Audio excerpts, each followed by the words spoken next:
সুপ্রিয় শিক্ষার্থীবৃন্দ, আসসালামু আলাইকুম। আশা করি সবাই ভালো আছেন এবং সুস্থ আছেন। আমি আব্দুল্লাহ রাহাত রাফি আজকে আপনাদের সামনে উপস্থিত হয়েছি এইচএসসি 2025 ফাইনাল সাজেশনস ইতিহাস প্রথম পত্র নিয়ে। আমরা আজকে আপনাদের পরীক্ষার আগ মুহূর্তে আমাদের এই সাজেশনসমূলক ক্লাসগুলো ফোকাস আপনাদেরকে দিচ্ছে।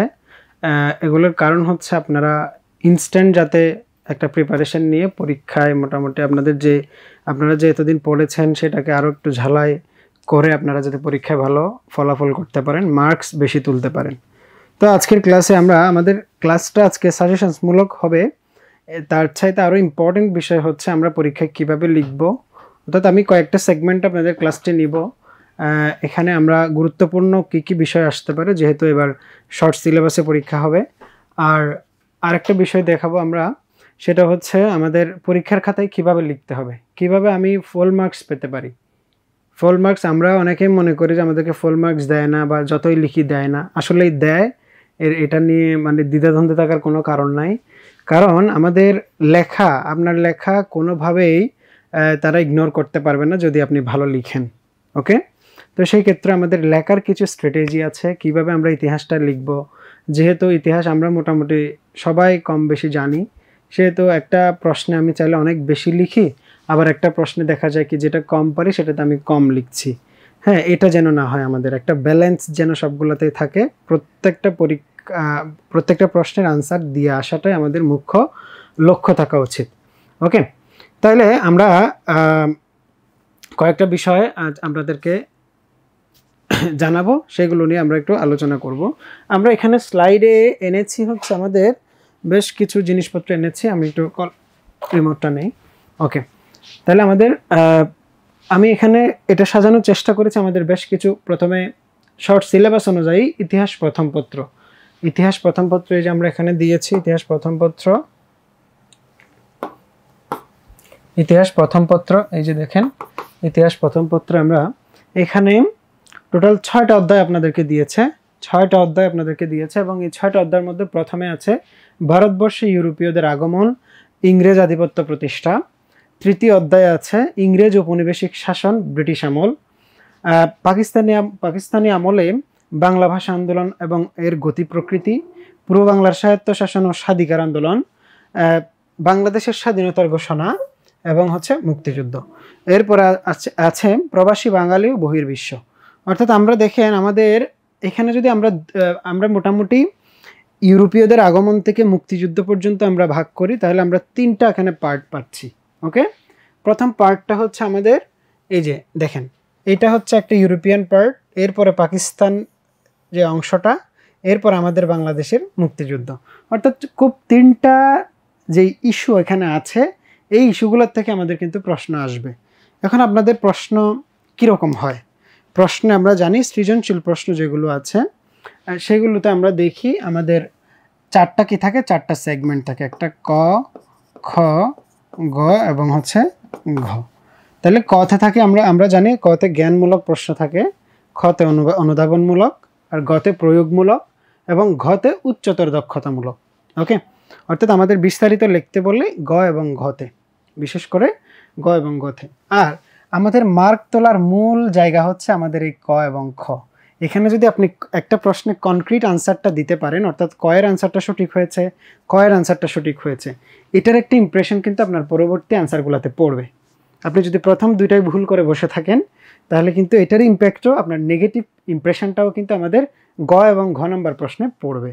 তার মানে এই না যে আপনি শুরুরগুলা সঠিক লিখে পরেরগুলা ভুল লিখলে আনসার মার্কস দিবে, ব্যাপারটা এমন নয়। আমাদের প্রত্যেকটা প্রশ্নে আমাদের সঠিক লিখতে হবে। এবার আসি আমি একটা বিষয়, তাহলে আমাদের এই 6টা, আমাদের কিন্তু খুব কম চ্যাপ্টার আমাদেরকে দেওয়া, কিন্তু এর মধ্যে থেকে আপনাদের উদ্দীপকের সাথে, প্রত্যেকটা বিষয় যদি না জানেন তাহলে উদ্দীপকের সাথে আপনি কানেক্ট করতে পারবেন না। ক্লিয়ার? এরপর আমরা একটু দেখি আমাদের, তাহলে 4টা প্রশ্ন থেকে আমরা ধরেন ক নাম্বার একটা উদ্দীপক দেবে। নর্মালি এই প্রশ্নটার সাথে, অর্থাৎ ক নাম্বার প্রশ্নের সাথে উদ্দীপকের সম্পর্ক থাকে না বললেই চলে। ওকে, খুব কতিপয় ক্ষেত্রে থাকে না বললেই চলে।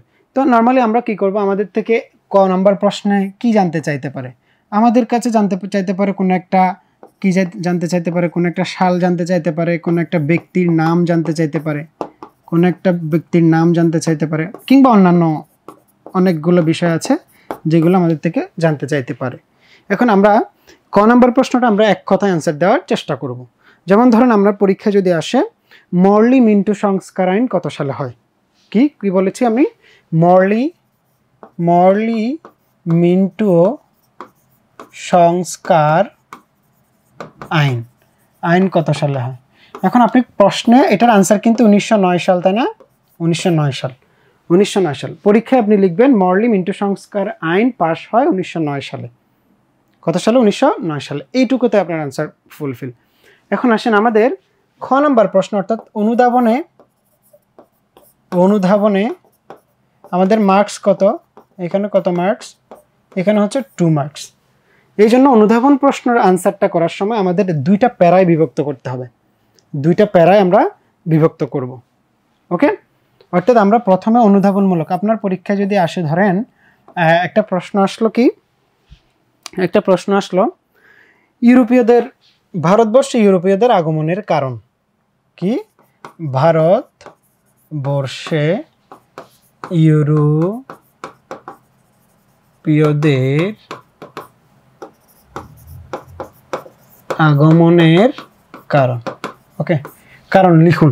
এখন এই প্রশ্নটা 2 মার্কের জন্য, তখন এই প্রশ্নটা কিন্তু আপনি 5 মার্কের জন্য লিখতে পারবেন, কিংবা 4 মার্কের জন্য লিখতে পারবেন, কিংবা 2 মার্কের আসলে 2 মার্কের জন্য লিখতে হবে আপনার, কারণ মার্ক 2।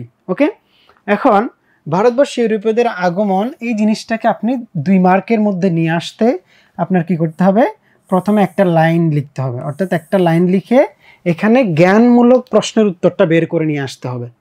তাহলে ইউরোপীয়দের আগমনের কারণ কি, কারণ হচ্ছে প্রথম কারণ কি, এখানে 2টা কারণ আপনি উল্লেখ করতে পারেন যে ভারতবর্ষে ইউরোপীয়দের আগমনের কারণ হচ্ছে তাদের ব্যবসা বাণিজ্য এবং সাম্রাজ্যবাদ, এই 2টা কারণে কিন্তু তারা মেইনলি এখানে এসছে। তাহলে আমরা 1 নম্বরের আনসার করে ফেললাম, এরপর একটা প্যারা আমরা ভাগ করব, অর্থাৎ আরেকটা অনুচ্ছেদে আমরা কি লিখব, আরও 2-3টা লাইন লিখব। এটা এইভাবে আমাদের আরেক মার্ক পেয়ে গেলাম। তাহলে অনুধাবনমূলকে আমরা একটা জ্ঞানমূলক অংশ রাখবো, আরেকটা কি রাখবো, আরেকটা সামান্য একটা ছোট্ট একটা ব্যাখ্যা দিব। তার মানে আমাদের 2 নম্বর প্রশ্নের 2 মার্কসের আমাদের আনসারটা হয়ে গেল।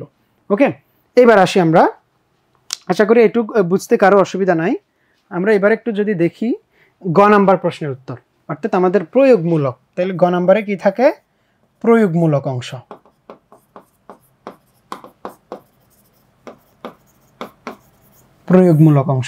প্রয়োগমূলক অংশ হচ্ছে আপনাদেরকে নর্মালি কি বলে থাকে, প্রত্যেকটা প্রশ্ন আপনি দেখবেন প্রয়োগমূলক পার্টে দেওয়া থাকে একটা উদ্দীপক আপনাদেরকে দিবে, একটা 4-5-6 লাইনের একটা উদ্দীপক দিবে। এই উদ্দীপকের একটা ঘটনা বলবে, যে একটা তারা কাল্পনিক একটা ঘটনা আপনাদেরকে দিবে, ওই ঘটনার সাথে আপনার পাঠ্য বইয়ে পড়া কোন ঘটনার সাথে এটার সামঞ্জস্য বিধান আছে, কিংবা এটার সাথে কোনটা সম্পর্ক আছে, এইটা বের করতে বলবে। ধরেন আপনাদেরকে পলাশির যুদ্ধের মতো একটা কাহিনী দিল, ধরেন বলা হলো যে এই রহিম ধরেন একটা এলাকা রাজ্য জয় করবে, কিন্তু রহিমের খুব কাছের একজন লোক ওই রাজ্য জয়ে তার বিপক্ষ দলকে সহযোগিতা করেছে, তার মানে সে মির্জাফরই করেছে। অর্থাৎ মির্জাফর পলাশির যুদ্ধে যেই কাজটা করেছে, এখানে রহিম করিমের সাথে ওই কাজটাই করছে। তাহলে ওইটা কোন ঘটনার সাথে, অর্থাৎ মির্জাফরের সাথে কানেক্ট করতে পারছেন। এটাই আমরা লিখব কোথায়, প্রয়োগমূলক অংশে। তাহলে প্রয়োগমূলক অংশে আমাদের কয়টা পার্ট থাকবে, 3টা পার্ট থাকবে, 1, 2 এবং 3টা পার্ট থাকবে। এটা হচ্ছে আমাদের প্রশ্ন কিভাবে লিখবেন, অর্থাৎ প্রশ্নটাকে কিভাবে আপনি উত্তরটাকে কিভাবে সাজাবেন। এরপর আমরা দেখব উত্তরটাকে আপনি কিভাবে লিখবেন, ভেতরে পরীক্ষার খাতায় কিভাবে লিখবেন। আমাদের অনেক জিনিসপত্র লেখা লাগে, ঠিক আছে। সো আমরা খুব অল্প সময়ের মধ্যে আমাদের ওই প্রশ্নের আনসারটা নিয়ে আসতে হবে। তাহলে প্রয়োগমূলক একটা প্রশ্নকে আমরা গদ বাঁধা আমরা লিখবো না, আমাদের মার্কস পাইতে হবে। গদ বাঁধা লিখলে আপনি মার্কস পাবেন না। যারা যারা আমাকে সালাম দিয়েছেন সবাইকে ওয়ালাইকুম আসসালাম। আমাদের ক্লাসটি সবাই শেয়ার করে দিবেন এবং নিজেদের ওয়াল থেকে শেয়ার করে দেবেন ইনশাল্লাহ।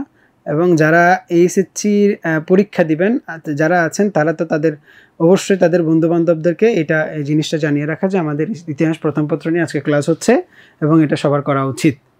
ওকে আরমান স্যার, আমিও বিগ ফ্যান আপনার। ওকে ওকে ঠিক আছে, তাহলে এবার প্রয়োগমূলক অংশে আমরা দেখব এটাকে 3 পার্টে ভাগ করতে হবে আমাদের। একটা হচ্ছে এই পার্টটা আমার কত নাম্বারের জন্য, 1 নাম্বারের জন্য। তাহলে আমরা জ্ঞানমূলকে পাইলাম কত, 1, তারপর হচ্ছে 3, তাহলে আমাদের 4 গেল। আরও কি মার্ক আছে, আরও আমাদের 6 মার্ক আছে। তাহলে আমরা এখানে দেখেন এই যে প্রয়োগমূলকে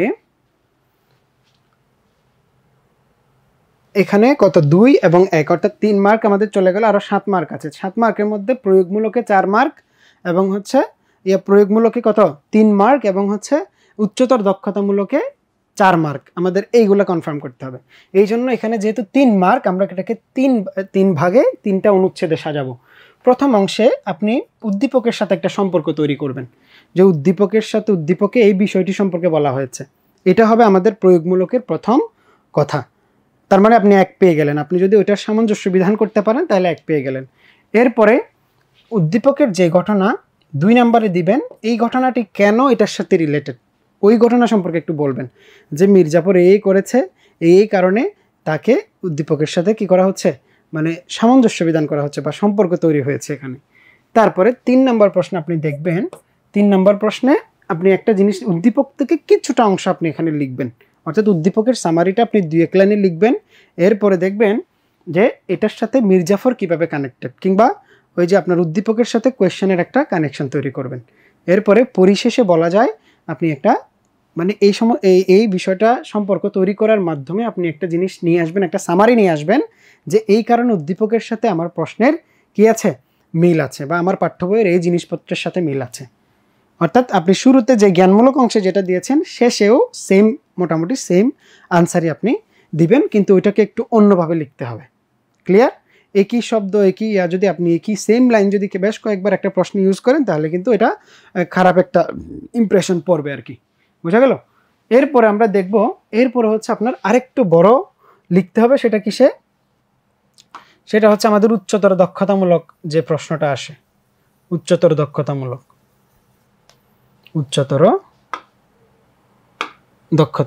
যেমন ধরেন এটা হচ্ছে ঘ নাম্বার প্রশ্ন। এখানে মার্কস কত থাকে, এখানে 4 মার্কস থাকে।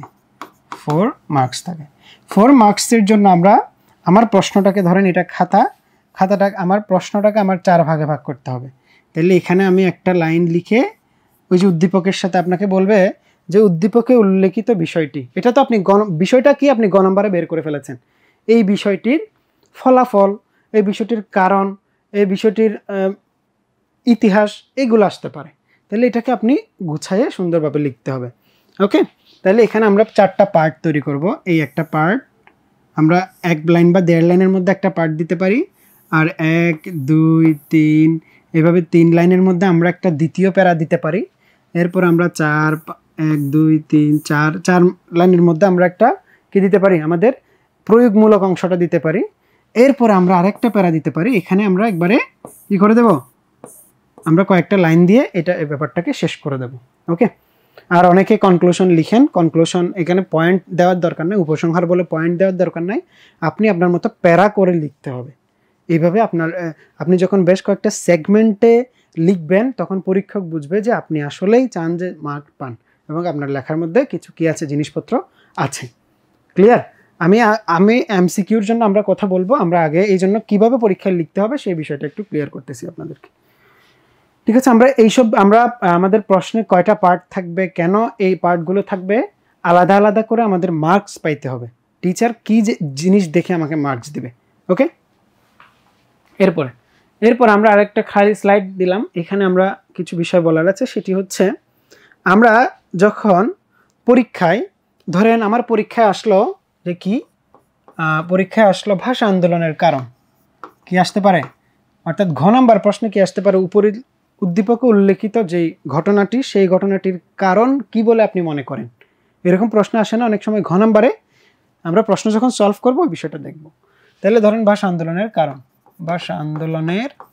কারণ, এখন অনেকগুলো কারণ, তাই না, ভাষা আন্দোলনের? এটার সাংস্কৃতিক কারণ আছে, রাজনৈতিক কারণ আছে, হ্যাঁ আছে না? সাংস্কৃতিক কারণ, সামাজিক কারণ, রাজনৈতিক কারণ, অনেকগুলো কারণ আছে। তাহলে এখন আমি যখন পরীক্ষায় লিখব, আমি সুন্দরভাবে আমি প্রথমে একটা কি লিখব, একটা লাইন লিখব ভাষা আন্দোলন নিয়ে, যে ভাষা আন্দোলন বাঙালির জাতীয় জীবনের অর্থাৎ আমরা যখন পাকিস্তানের উপনিবেশে পরিণত হয়, এটা হচ্ছে পাকিস্তানের বিরুদ্ধে আমাদের প্রথম আন্দোলন, আমাদের ভাষাকে বাঁচানোর আন্দোলন, অর্থাৎ আমাদের যে মাতৃভাষাকে রক্ষার লড়াই, এই জিনিসটা আমরা হচ্ছে প্রথম লাইনে লিখব। এরপরে যদি আমরা একটা কি দিই, একটা দৃশ্যকল্প আঁকি, ধরেন এই যে ভাষা আন্দোলন দিলাম। এখন আসেন, ভাষা আন্দোলন দিয়ে আপনি একটা বক্স করলেন, এই বক্সের 3টা পার্ট রাখলেন, এখানে একটা, এখানে একটা, এখানে একটা। তাহলে আমরা দেখেন, আমরা কিন্তু লেখা কমে যাচ্ছে, আপনার কিন্তু লেখা কমে যাচ্ছে, এই জিনিসটা খেয়াল রাখতে হবে। অর্থাৎ আপনি যদি কোনো একটা চার্ট, কোনো একটা পাই চার্ট, কোনো একটা মানে ওই যে কী বলে এটাকে, ভার্টিক্যাল কিংবা হরাইজন্টাল কোনো চার্ট ইউজ করেন, এবং আপনি যদি একটা দৃশ্যকল্প ইউজ করেন, আপনার লেখাটা কমে যাবে। টিচার ওই চিত্রটা দেখে বুঝে যাবে যে আপনি আসলে কি বলতে চাচ্ছেন। তাহলে ভাষা আন্দোলনে আমরা জানি বেশ কয়েক ধরনের কারণ আছে। আপনি এখানে লিখতে পারেন সাংস্কৃতিক কারণ। দেখেন, আপনি যদি ভাষা আন্দোলনের ইতিহাস লিখতে যান, অনেক কিছুই লিখতে হবে ওখানে, কিন্তু লেখাটা হয়ে যাবে গদ বাঁধা। আপনি লিখতে থাকবেন, ওদিকে আপনার সময় চলে যাচ্ছে।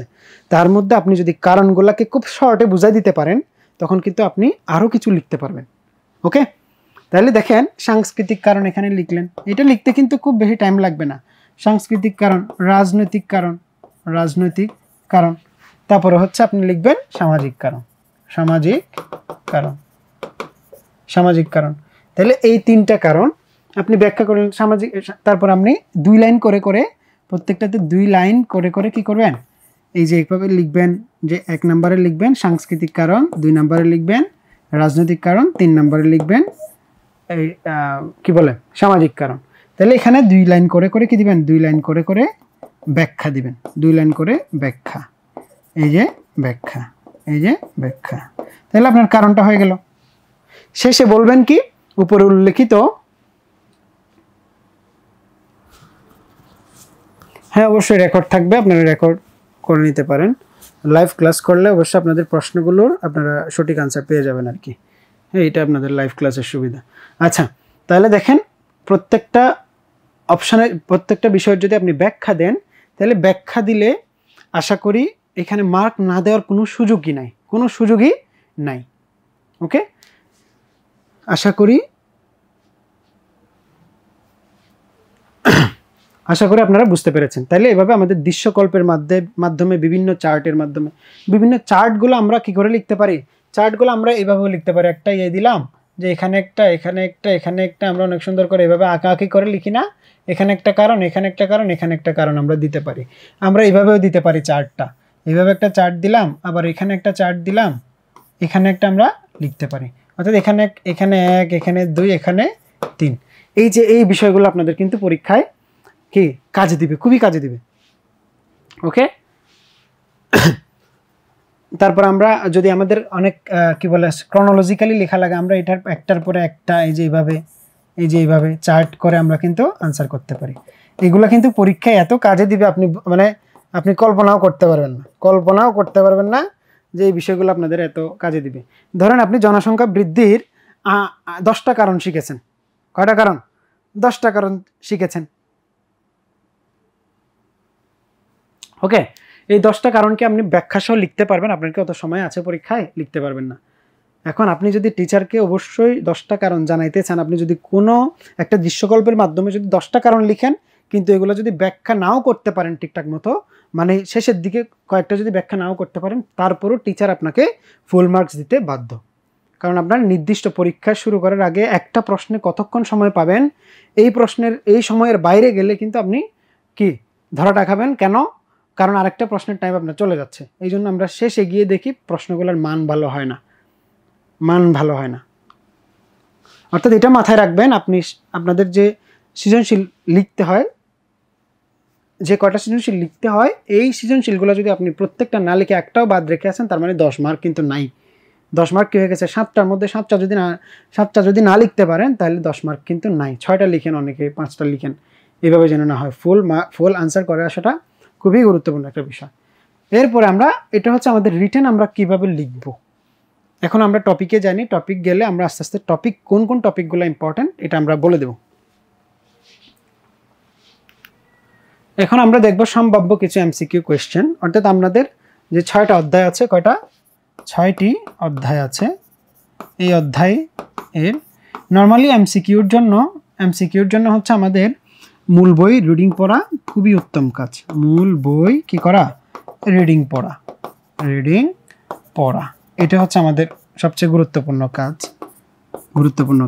এখন কোন কোন সাবজেক্ট, কোন কোন টপিকগুলো বেশি গুরুত্বপূর্ণ সেটি হচ্ছে প্রিভিয়াস ইয়ারের, অর্থাৎ বিগত বছরগুলোতে কিংবা ভালো ভালো বাংলাদেশের ভালো ভালো কলেজগুলোতে যেই টপিক থেকে প্রশ্নগুলো হয়েছে সেই প্রশ্নগুলো আমাদের জন্য সবসময় ইম্পর্টেন্ট থাকে। হুবহু না আসলেও ওই টপিক থেকে আসলে কিন্তু আমরা বুঝতে পারি যে আমাদের কেমন আসতে পারে প্রশ্নগুলো। তাহলে আমরা যদি এখানে দেখি, ধরেন আমরা এমসিকিউর এখানের বিষয়ের চাইতে আমরা একটু গুরুত্ব দিব টপিকে, কোন টপিকগুলো আসছে পরীক্ষায় সম্ভাব্য। আমরা বাঙালি, এখানে প্রথম প্রশ্ন বলা হচ্ছে বাঙালি জনতার প্রতিরোধ যুদ্ধে অর্থাৎ মুক্তিযুদ্ধে সবচেয়ে বেশি অংশগ্রহণ করে কারা। তাহলে আমরা একটা টপিক আছে, তাই না? আমরা যখন মুক্তিযুদ্ধের ইতিহাস পড়ি, ছাত্র সমাজে মুক্তিযুদ্ধে ছাত্র সমাজের ভূমিকা। মুক্তিযুদ্ধে কিসের ভূমিকা? মুক্তিযুদ্ধে ছাত্র সমাজের ভূমিকা। আপনারা মেইন বই পড়তে গেলে বাংলাদেশের স্বাধিকার আন্দোলনের, অর্থাৎ আমরা যে এখানে চ্যাপ্টারগুলো দেখেছি, তাই না? এখানে যে আমাদের চ্যাপ্টারগুলো আছে, এই চ্যাপ্টারের মধ্যে দেখেন ষষ্ঠ অধ্যায় থেকে আমরা কি পাচ্ছি? এমসিকিউ পাচ্ছি ষষ্ঠ অধ্যায় থেকে। ঠিক আছে, তাহলে এখানে আমাকে একটু আনসার দিয়ে সহযোগিতা করবেন যে আমরা বাঙালি জনতার প্রতিরোধ যুদ্ধে সবচেয়ে বেশি অংশগ্রহণ করে কারা, এটার আনসার কি হবে? এটার আনসার হবে ছাত্ররা। তাহলে আমরা এই যে ছাত্রদের যে পার্টগুলো আছে, যেই আন্দোলনগুলোতে ছাত্ররা গুরুত্বপূর্ণ, যেমন কি আপনার কিসে 11 দফায় ছাত্ররা গুরুত্বপূর্ণ না? 11 দফায়। তারপর হচ্ছে 62-র ছাত্র আন্দোলন, 62-র কি আন্দোলন? ছাত্র আন্দোলন। তারপর হচ্ছে 1952-এর ভাষা আন্দোলন, 52-এর ভাষা আন্দোলন, এগুলোতে ছাত্ররা গুরুত্বপূর্ণ না? তাহলে এই যে এই টপিকগুলো থেকে পরীক্ষায় আসতে পারে। এছাড়াও তারা কিন্তু আপনার কি করেছিল? তারা কিন্তু মুক্তিযুদ্ধের সময় তাদের অসামান্য অবদান ছিল। কেন? মুক্তিযুদ্ধের সময় অসহযোগ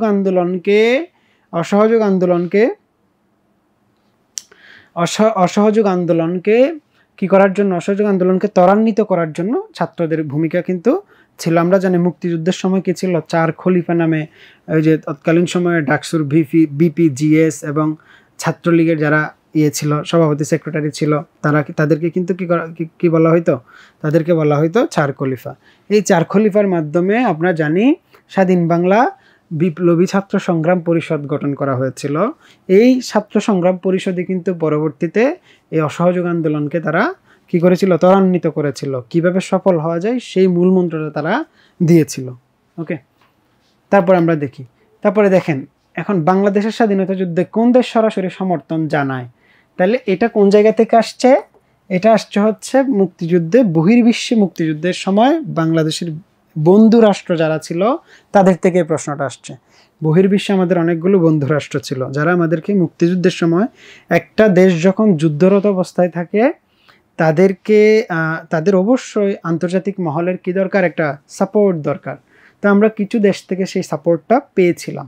আমরা ভারত থেকে পেয়েছিলাম, আমরা যুক্তরাজ্য থেকে কিছু সাপোর্ট পেয়েছিলাম। তারা অবশ্য খুব একটা বিরোধিতা করে নাই, খুব বেশি হেল্পও করে নাই, কিন্তু কিছুটা আমরা সমর্থন পেয়েছিলাম। তারপর আমরা রাশিয়ার কাছ থেকে সমর্থন পেয়েছিলাম, তাই না? হ্যাঁ, তাহলে দেখেন স্বাধীনতা কোন দেশ সরাসরি বাংলাদেশকে সমর্থন জানায়? তাহলে আমরা জানি পাকিস্তানের সাথে তো আমাদের যুদ্ধ ছিল, সরাসরি জানিয়েছে কে? ভারত। এবং ভারতের তৎকালীন সময়ে ভারতের প্রধানমন্ত্রী ছিল শ্রীমতী ইন্দিরা গান্ধী। কে ছিল? শ্রীমতী ইন্দিরা গান্ধী।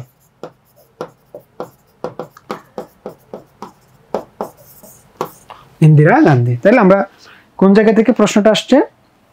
বহির্বিশ্বে বাংলাদেশের বন্ধু, অর্থাৎ আমাদের এখানকার এই যে লাস্ট অধ্যায় যেটা ছিল আমাদের, সেই অধ্যায় থেকে এই প্রশ্নটা ইম্পর্টেন্ট। ঠিক আছে, তারপরে তাহলে এখানে টপিক, যেই টপিকগুলো গুরুত্ব সহকারে আমরা গুরুত্ব দিচ্ছি ওই টপিকগুলো আপনারা বারবার একটু রিভিশন দিবেন, কারণ এগুলো থেকে প্রশ্ন আসবে। দেখেন এখান থেকে আবার একটা প্রশ্ন আসছে যে বিদেশি যে রাষ্ট্রগুলো আমাদেরকে স্বীকৃতি দিয়েছে সেই রাষ্ট্রগুলো থেকে সর্বপ্রথম কোন দেশ বাংলাদেশকে স্বাধীন রাষ্ট্র হিসেবে স্বীকৃতি প্রদান করে। এটা এখানে কি হবে, এখানে যেহেতু ভুটান নাই, আনসার কি হবে, ভারত হবে। আনসার কি হবে, ভারত। ঠিক আছে, অর্থাৎ আপনাদের এইচএসসির বইগুলাতে কি দেওয়া, বইগুলোতে দেওয়া হচ্ছে ভারত, এই জন্য আপনাদের আনসার করতে হবে আপাতত ভারত। হ্যাঁ, সর্বপ্রথম কোন দেশ বাংলাদেশকে স্বাধীন রাষ্ট্র হিসেবে স্বীকৃতি প্রদান করে। তারপর আসেন, মুক্তিযুদ্ধে বাংলাদেশের বিপক্ষে ছিল কোন দেশটি। মুক্তিযুদ্ধে বাংলাদেশের বিপক্ষে ছিল কোন দেশটি, বলেন তো আমাকে, বিপক্ষে ছিল কোন দেশটি? এখানে ব্রিটেন আছে, রাশিয়া আছে, চীন আছে, মালদ্বীপ আছে। চীন সরাসরি পাকিস্তানকে সমর্থন জানিয়েছিল। কেন? চীন হচ্ছে যুদ্ধবিরতি চেয়েছিল। জাতিসংঘে কি চেয়েছিল?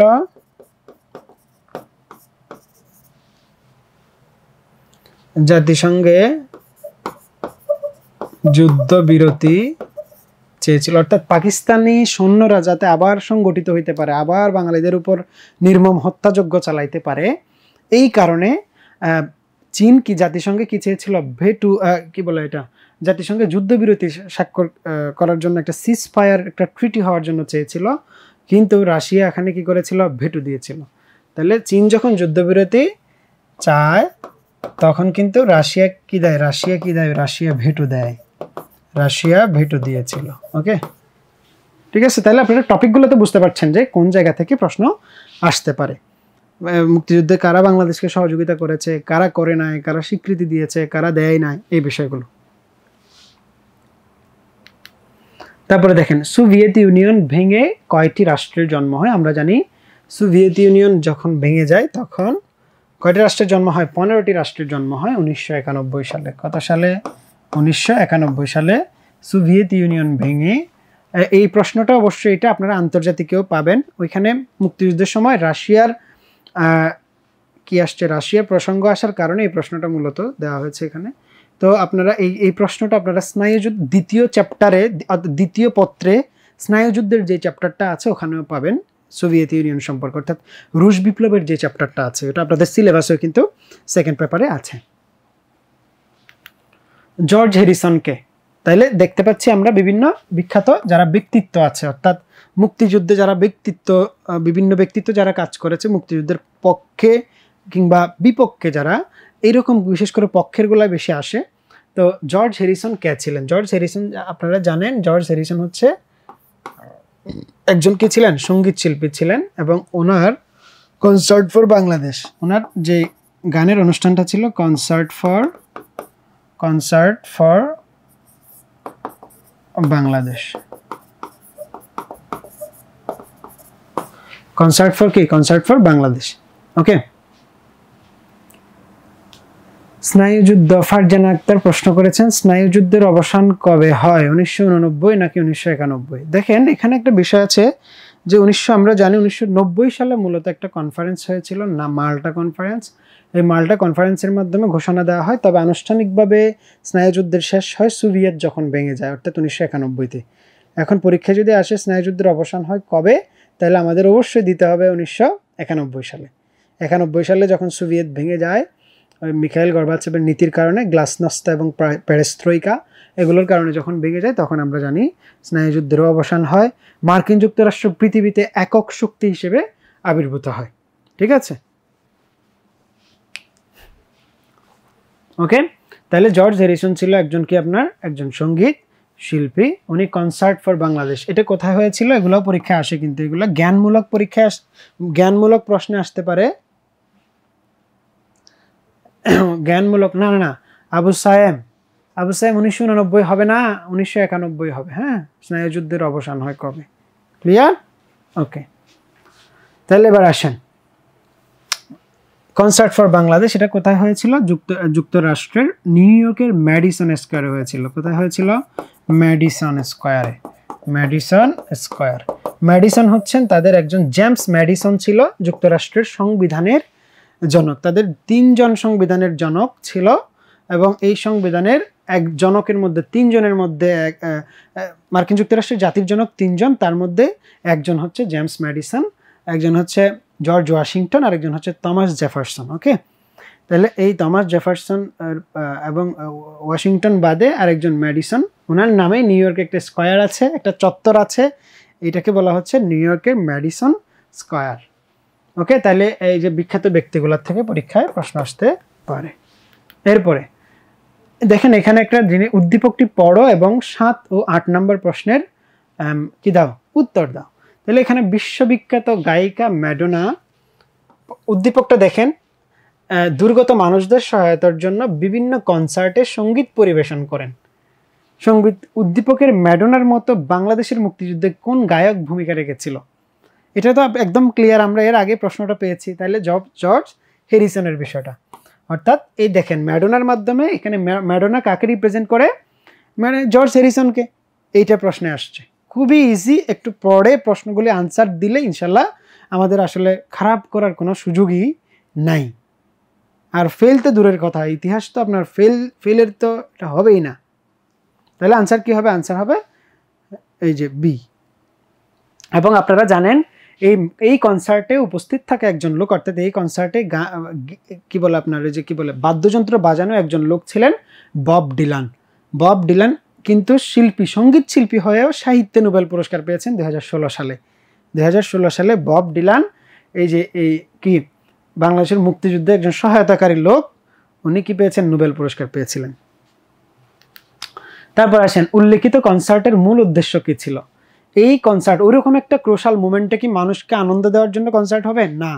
আপনারা জানেন যে বিভিন্ন সময় বন্যা যখন হয়, বন্যা দুর্গতদেরকে হেল্প করার সময় বিশেষ করে বিশ্ববিদ্যালয়গুলোতে আমরা দেখি, যেমন আমাদের ঢাকা বিশ্ববিদ্যালয়ের টিএসসিতে যখন ইয়ে হয় বিভিন্ন ধরনের এরকম মানে কেউ অসুস্থ কিংবা তখন মানুষকে আকৃষ্ট করার জন্য গান বাজনা করে তাকে এই কি বলে আপনার একটু ফান্ড কালেকশনের চেষ্টা করে আর কি। মানুষজন গান বাজনা করলে মানুষজন জড়ো হয়, তখন দেখে যে বাবার এখানে কি হলো, তখন মানুষজন একটু টাকা পয়সা দেয় আর কি। তো এটার জন্য তাহলে এখানে কি শরণার্থীদের জন্য তহবিল সংগ্রহ করা, অর্থাৎ আমাদের পশ্চিমবঙ্গে যে বাংলাদেশের শরণার্থীগুলো ছিল এই শরণার্থীগুলোর জন্য খাবার পাঠানো, তাদের জন্য ওষুধ পাঠানো।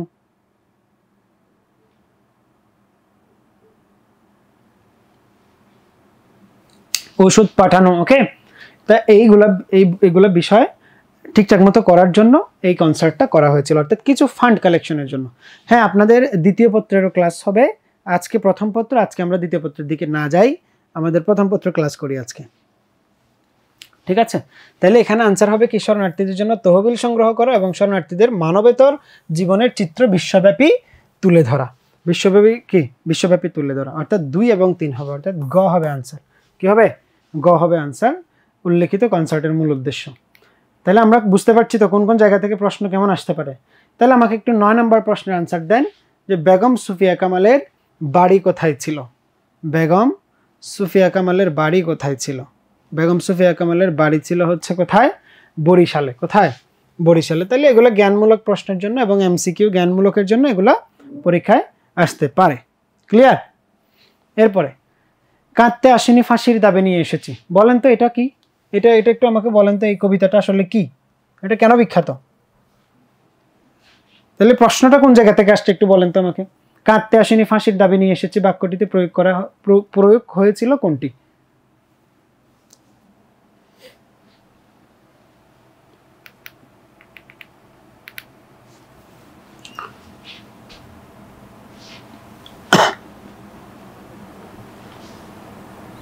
আপনারা 9-এর আনসার, অর্থাৎ আমাদের সুফিয়া কামালের বাড়ি অনেক জায়গায় রংপুর দেওয়া আর কি, এটা আপনাদের টেস্ট পেপারে বোধহয় রংপুর দেওয়া, এটা আনসার ভুল, এটা বরিশালে হবে আর কি। হ্যাঁ,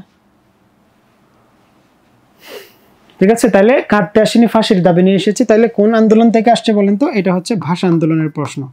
দেখেন ভাষা আন্দোলন থেকে প্রশ্ন আসতে পারে, ভাষা আন্দোলন থেকে প্রশ্ন আসতে পারে। একইভাবে এটা বলতে পারি, এটা এমসিকিউর জন্য যেমন গুরুত্বপূর্ণ, প্লাস এটা রিটেনের জন্য গুরুত্বপূর্ণ।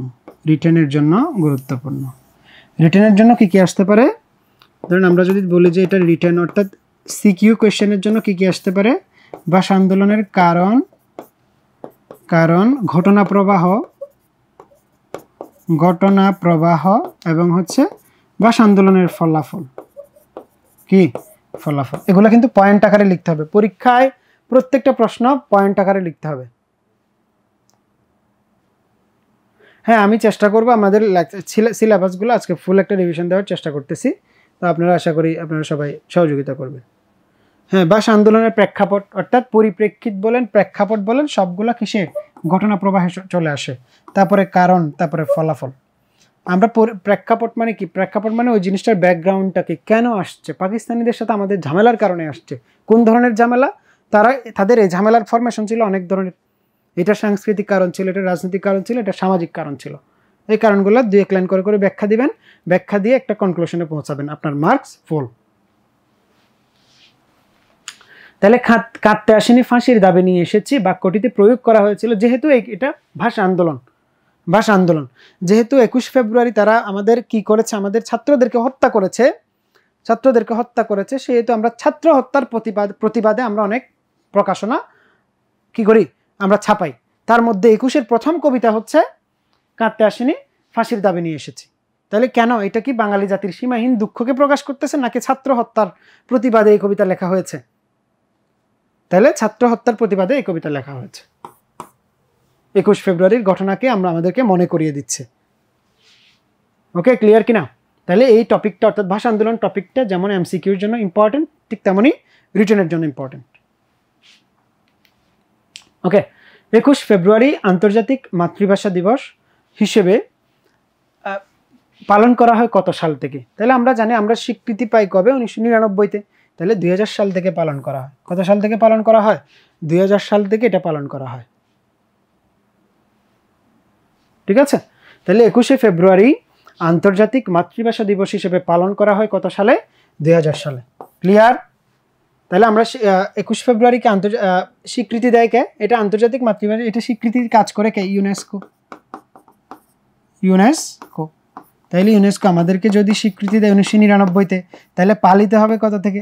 2000 সাল থেকে পালিত হয়েছে। আবার যদি জাতিসংঘ বলি, আপনাদের বইয়ে কিন্তু আছে, জাতিসংঘ আমাদেরকে স্বীকৃতি, ভাষা আন্দোলনকে স্বীকৃতি দিয়েছে 2008 সালে, ঠিক না? 2008 সালে জাতিসংঘ, এটা কিন্তু ইউনেস্কোর স্বীকৃতি, এটাও আন্তর্জাতিক স্বীকৃতি। এই জন্য আমরা বলছি আন্তর্জাতিক মাতৃভাষা দিবস। তৃতীয় ইউনিট বলতে আপনাদের এই তৃতীয় চ্যাপ্টার, তৃতীয়তে অর্থাৎ উপনিবেশিক ব্রিটিশ আমলে, হ্যাঁ ব্রিটিশ আমল থেকে কি কি প্রশ্ন আসবে আমরা প্রশ্নগুলো সলভ করার মাধ্যমে বোঝা দেব।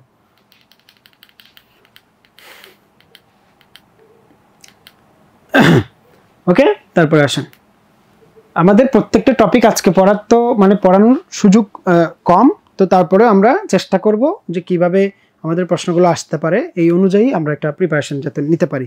অবশ্যই আপনারা তো মোটামুটি আমি বললে, টপিকগুলো বললে আপনারা বুঝতে পারবেন, বা কোন টাইপের বিষয় বলতেছে আপনারা বুঝতে পারবেন, কারণ এতদিন পড়ে আসছেন, বই সম্পর্কে তো মোটামুটি ধারণা আছে। আর যাদের নাই তারা তো পড়াশোনা করেন নাই। আচ্ছা, এখানে একটা উদ্দীপক ছিল, ওই প্রশ্ন উদ্দীপকটা ছিল না, একটা বোর্ড কোয়েশ্চেন, এটা উদ্দীপকটা ছিল না, এই কারণে এখানে তুলতে একটু ইয়ে হয়েছে। এখানে একটা উদ্দীপক ছিল, এটা তাশখন্দ যুদ্ধে, ভারত পাকিস্তান যুদ্ধ নিয়ে, কি নিয়ে? তাশখন্দ চুক্তি নিয়ে, অর্থাৎ ভারত পাকিস্তান, এখানে পাক ভারত যুদ্ধ নিয়ে। আমরা জানি পাক ভারত যুদ্ধ এখন পর্যন্ত কয়বার হয়েছে? 1947-এ একবার হয়েছে, 1965-তে হয়েছে, 1971-এ হয়েছে, 1999 সালে হয়েছে। এরপরে আপনারা জানেন 2025-এও হয়েছে, এর আগে 2018-তেও হয়েছে, সার্জিক্যাল স্ট্রাইক হয়েছে। তো এগুলোকে আমরা যুদ্ধ বলি না, কারণ এগুলোর অনেক যুদ্ধ হয়, একটা জিনিস, একটা মারামারি যখন যুদ্ধ হবে, এটার অনেকগুলো একাডেমিক ব্যাখ্যা আছে, ঠিক আছে? এই জন্য আমরা ওইদিকে না যাই, আমরা পাক ভারত যুদ্ধ, তাইলে এটা পাক ভারত প্রথম যুদ্ধ, দ্বিতীয়, তৃতীয়, চতুর্থ। তো পাক ভারত সাদৃশ্যপূর্ণ যুদ্ধের মধ্যস্থতাকারীর সহায়তায় সম্পাদিত হয়েছিল। তাহলে পাক ভারত একটা যুদ্ধ, অর্থাৎ 1965 সালের যে যুদ্ধ কাশ্মীর নিয়ে হয়েছিল, এই যুদ্ধটা সোভিয়েত ইউনিয়নের মধ্যস্থতায় সমাপ্ত হয়েছিল, এবং পাকিস্তানের পক্ষে ছিল আইয়ুব খান সরকার, আর ভারতের পক্ষে ছিল লাল বাহাদুর শাস্ত্রী। তাহলে আইয়ুব খান এবং লাল বাহাদুর শাস্ত্রী যেহেতু সোভিয়েতের কথায় চুক্তিতে স্বাক্ষর করেছে, এই জন্য ওই উদ্দীপকের সাথে কোনটা মিলে যায়? এই যে দেখেন তাশখন্দ চুক্তিটা মিলে যায়। তাহলে তাশখন্দ চুক্তি কি পরীক্ষায় কিন্তু অনুধাবনমূলকও আসতে পারে। তাশখন্দ চুক্তি সম্পর্কে লিখুন, তাশখন্দ চুক্তি। তাহলে এটা যদি এভাবে আসে তাশখন্দ সম্পর্কে লিখুন, আমরা আমাদের এই পেজ আমরা কিন্তু প্রথমে একটা জ্ঞানমূলক লাইন লিখব, এরপর হচ্ছে অনুধাবনমূলক 2-3 লাইন লিখব, তাহলে আমাদের 2 মার্কের প্রশ্ন শেষ। তাহলে যদি আসে তাশখন্দ চুক্তি কি, তাহলে তাশখন্দ আপনি লিখবেন তাশখন্দ চুক্তি হলো 1965 সালের 10 জানুয়ারি ভারত এবং পাকিস্তানের মধ্যে হয়ে যাওয়া একটা কি আপনার 1966 সালের 10 জানুয়ারি ভারত এবং পাকিস্তানের মধ্যে হয়ে যাওয়া একটা চুক্তি, এটাই তাশখন্দ চুক্তি। তাশখন্দ কি, তাশখন্দ হচ্ছে বর্তমানের যে দেশ উজবেকিস্তানের রাজধানীর নাম হচ্ছে তাশখন্দ। তৎকালীন সময় এটা কার অন্তর্ভুক্ত ছিল, সোভিয়েতের অন্তর্ভুক্ত ছিল। অর্থাৎ সোভিয়েত যখন 1991 সালে 15টা রাষ্ট্র বিভক্ত হয়ে যায়, তখন ওখান থেকে একটা রাষ্ট্র স্বাধীন হয়, নাম হচ্ছে উজবেকিস্তান। ওই উজবেকিস্তানের বর্তমান রাজধানীর নাম হচ্ছে এই তাশকেন্ট বা তাশখন্দ। ক্লিয়ার? তাহলে মধ্যস্থতাকারী, এখানে যুদ্ধের মধ্যস্থতাকারী কারা ছিল, রাশিয়া, অর্থাৎ সোভিয়েত ইউনিয়ন। তখন তো রাশিয়া ছিল না নাকি?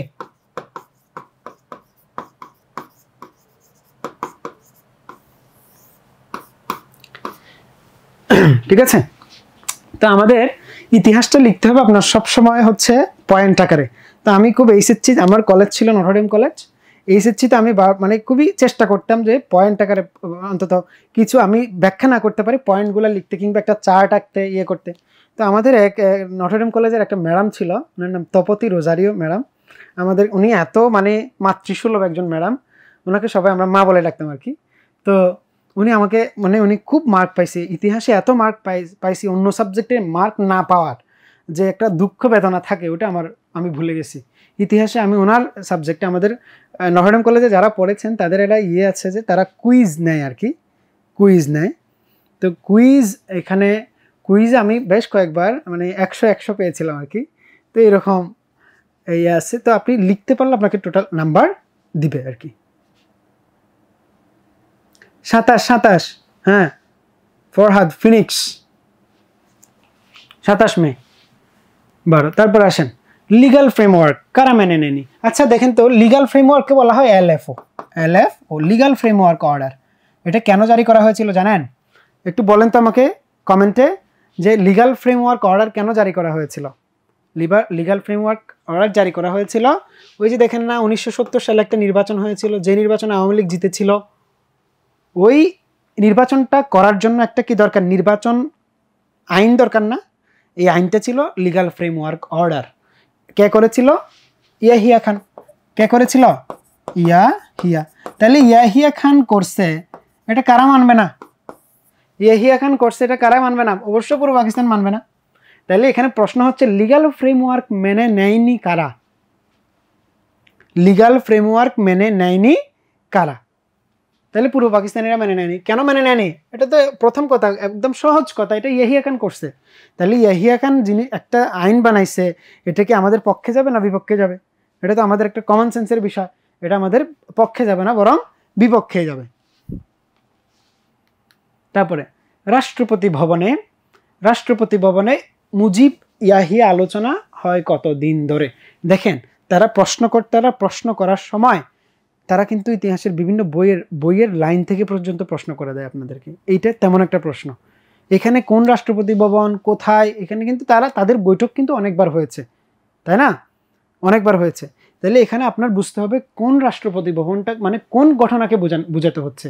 এখানে আপনার বুঝতে হবে 25 মার্চের যে কালোরাত্রি, সেই কালোরাত্রির আগে ইয়াহিয়া খান এবং আওয়ামী লীগের সাথে অর্থাৎ শেখ মুজিবের সাথে যে বৈঠকগুলো সেইটাকে বলা হচ্ছে। তাহলে এই বৈঠকের দিন ছিল কতদিন? 10 দিন তারা বৈঠক করে। পরবর্তীতে এই বৈঠকের যখন কোনো সুরাহা না হয়, মানে সুরাহা হয় না, তখন কিন্তু তারা চিন্তা করে কি একটা ষড়যন্ত্র করেছিল, যেটাকে বলা হয় লারকানা ষড়যন্ত্র। কি করেছিল? লারকানা ষড়যন্ত্র। একটু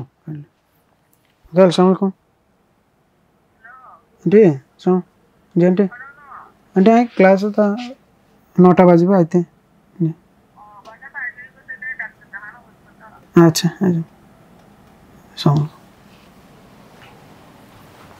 ঠিক আছে। তাহলে দেখেন এখানে আনসার হবে কি 10 দিন মুজিব ইয়াহিয়া কত আলোচনা করেছেন। হ্যাঁ অবশ্যই সকল বোর্ডের জন্য সকল দেখেন আমাদের বোর্ডগুলোর মোটামুটি প্রশ্ন প্যাটার্ন টপিক মোটামুটি কাছাকাছি থাকে সেম থাকে, এই জন্য এটা সকল বোর্ডের জন্যই প্রশ্নটা করা, এবং আমি গাইডলাইনটা সকল বোর্ডের জন্যই হবে আর কি। এমন তো না যে আপনার এক বোর্ডে পলাশির যুদ্ধ আছে আরেক বোর্ডে নাই, এরকম তো না, সিলেবাস তো সেম। ওকে, এই জন্য ধারণা নেবেন, ইনশাল্লাহ এখান থেকে কমন চলে আসবে। এবং আপনারা পরীক্ষা দিয়েই জানাবেন যে ভাই যে ক্লাসটা নিয়েছিল এখান থেকে প্রচুর পরিমাণ কমন আসছে, অনেকগুলো কমন আসছে। কিন্তু কথা হচ্ছে কমন আসাটা ইম্পর্টেন্ট না, লিখতে পারাটা ইম্পর্টেন্ট। আমার লিখতে হবে, পরীক্ষা লিখে আসতে হবে, সুন্দর করে রিটেনটা হইতে হবে একদম গোছালো। টিচার যেন খাতাটা দেখেই বুঝতে পারে যে এটা না এই স্টুডেন্টটা পড়াশোনা করছে, এটা দারুণ স্টুডেন্ট, মার্কটা দেখবেন অটোমেটিক বেড়ে যাবে। ওকে, জ্যামিতিক হারে মার্ক বাড়বে। বাংলাদেশের ইতিহাসে কত তারিখ কালো রাত হিসেবে পরিচিত? কালো রাত হিসেবে পরিচিত, তাহলে এটা কি আপনার 25 মার্চ 1971। এটাকে আমরা বলছি অপারেশন সার্চলাইট। কি অপারেশন সার্চলাইট? কি অপারেশন সার্চলাইট মানে কি? অপারেশনের সময় যে লাইট ব্যবহার করা হয় নাকি? অপারেশনের সময় যে লাইট ব্যবহার করা হয় নাকি? হ্যাঁ, এটার একটা ব্যাপার আছে যে মানে কিছু বোর্ডে সহজ হয়ে যায়, কিছু বোর্ডে একটু কঠিন, মানে খুব বেশি আমার মনে হয় খুব বেশি ডিফারেন্স থাকে না। আর হচ্ছে আপনার কি আছে, এই যে মোটামুটি একটা থাকে আর কি, একটু কঠিন একটু সহজ এরকম। তো এখানে লাখেরও একটা বিষয় আছে, তো সবগুলি এটা নিয়ে হতাশ হওয়ার কিছু নাই। এই এখনকার যে পরীক্ষাটা, এটা ধরেন লাস্ট আমাদের কয়েক বছর যে পরীক্ষাগুলো হয়েছিল অনেকেই A+ বেশি পেয়েছেন। এইবার আপনারা এসএসসি পরীক্ষায় দেখেন অনেকগুলো গতবারের থেকে অনেক A+ কম পেয়েছে, অর্থাৎ GPA 5 কম পেয়েছে। তাহলে এখন দেখবেন আপনাদের খাতাগুলো ভালোভাবে দেখা হচ্ছে, আমার মনে হচ্ছে নিরীক্ষাটা ভালো মতোই হচ্ছে। ক্লিয়ার? তো এই জন্য পরীক্ষায় ভালো জিনিস লিখে আসতে হবে, নয়তো কিন্তু খারাপ লিখে আসলে, বাজে লিখে আসলে কিন্তু ফেল করার একটা সম্ভাবনা আছে। এই জন্য পরীক্ষা লিখতে হবে। আপনি মানে বুজুং বাজুং বিভিন্ন গল্প কবিতা উপন্যাস লিখে দিয়ে আসলে যে আপনি পাস করবেন বিষয়টা এমন নয়। তাহলে এবার আসেন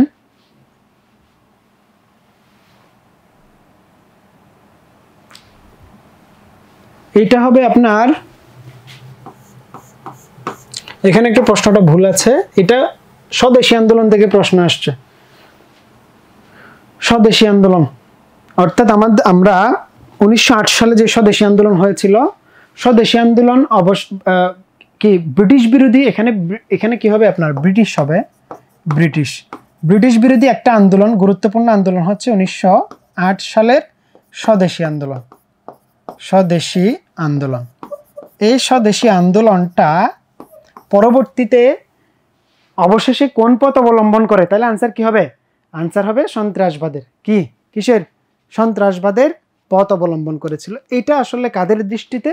এটা আমাদের বিপরীত দৃষ্টি থেকে এটা সন্ত্রাসবাদ বলা যায়। অর্থাৎ তারা যে ব্রিটিশদের উপরে চোরাগুপ্তা হামলা করেছিল, এখানে আমরা কাকে কাকে চিনি? এখানে ক্ষুদিরাম বসুকে চিনি, পুলিন বিহারী দাসকে চিনি, তাই না? পুলিন বিহারী, ক্ষুদিরাম বসু, প্রীতিলতা ওয়াদ্দেদার, মাস্টার দা সূর্য সেন, তাই না? মাস্টার দা সূর্য সেন, এদেরকে আমরা জানি। এরা কিন্তু ব্রিটিশ বিরোধী আন্দোলনে কি দিয়েছিল? নেতৃত্ব দিয়েছিল। এখানকার একটা আন্দোলন হচ্ছে 1908 সালের স্বদেশী আন্দোলন বা বিলাতি পণ্য বর্জন আন্দোলন। এই আন্দোলনের আরেকটা নাম কি? বিলাতি পণ্য বর্জন আন্দোলন। পরীক্ষা যদি এগুলা লিখতে পারেন যে স্বদেশী আন্দোলন কি, স্বদেশী আন্দোলন কি, তখন যদি বলেন যে 1908 সালে ব্রিটিশ বিরোধী একটা গুরুত্বপূর্ণ আন্দোলনকে বলা হয় স্বদেশী আন্দোলন, এবং এটির অপর নাম কি? বিলাতি পণ্য বর্জন আন্দোলন। ওকে, এগুলো যদি লিখতে পারেন পরীক্ষায় কিন্তু মার্ক পাবেন। তাহলে আনসার কি হবে? আনসার কিন্তু সন্ত্রাসবাদের পথ বেছে নিয়েছিল। তারা যখন প্রপার ওয়েতে আন্দোলন করে, তারা যখন পারছিল না, তখন তারা চিন্তা করছে এবার সশস্ত্র আন্দোলন করতে হবে, বিপ্লবী হয়ে যেতে হবে। আমাদের 24 বিপ্লবের সাথে কিন্তু এটার একটা কানেকশন আছে, যদিও 24 বিপ্লব এরকম সশস্ত্র আন্দোলনে যায় নাই, কিন্তু আসিফ মাহমুদ অর্থাৎ আমাদের যুব ক্রীড়া উপদেষ্টা কিন্তু ঘোষণা দিয়েছিল যে যদি আমরা এইভাবে সফল হইতে না পারি তাহলে আমরা অস্ত্র ধরবো। ঠিক আছে, অর্থাৎ সরকারের বিরুদ্ধে তারা যুদ্ধ করে কি করবে? এই যে আওয়ামী লীগ এর স্বৈরাচারী শেখ হাসিনা থেকে বাংলাদেশকে মুক্ত করবে, এই ধরনের একটা টেন্ডেন্সি তাদের মধ্যে ছিল। তাহলে 16, এরপরে গেল 17। জনাব করিম তার এলাকায় জ্ঞান বিজ্ঞানের উৎকর্ষ, দেখেন এই উদ্দীপক পড়ে কিন্তু উদ্দীপক পড়তে পড়তে, উদ্দীপক যখন আপনি পড়া শুরু করবেন পড়তে পড়তে আপনার মাথায় নিয়ে আসতে হবে কোন ঘটনাকে বলতেছে। তাহলে আমরা দেখছি জনাব করিম তার এলাকায় জ্ঞান বিজ্ঞানের উৎকর্ষ সাধনের জন্য একটি সমিতি গঠন করেন। উক্ত সমিতি, এটা উক্ত হবে, সমিতি পশ্চাৎপদ জনগোষ্ঠীর উন্নয়নে গুরুত্বপূর্ণ ভূমিকা পালন করে। তাহলে এখানে কোন ধরনের জ্ঞান বিজ্ঞানকে বোঝাচ্ছে? এখানে হচ্ছে, যেহেতু দেখেন মুসলমান সমাজ এখানে হিন্দুদের থেকে একটু পিছিয়ে ছিল। কেন পিছিয়ে ছিল? তারা আরবি শিক্ষাকে বেশি গুরুত্ব দিতে গিয়ে, তারা আরবি শিক্ষাকে, অবশ্যই এটা ইসলামিক, তারা মুসলিম হিসেবে আরবি শিক্ষাকে গুরুত্ব দিবে, কিন্তু তারা মনে করতো যে পাশ্চাত্য শিক্ষাটা পাপ। এই ধরনের আমরা গোড়া কিছু মুসলিমের এই ধরনের একটা টেন্ডেন্সি ছিল।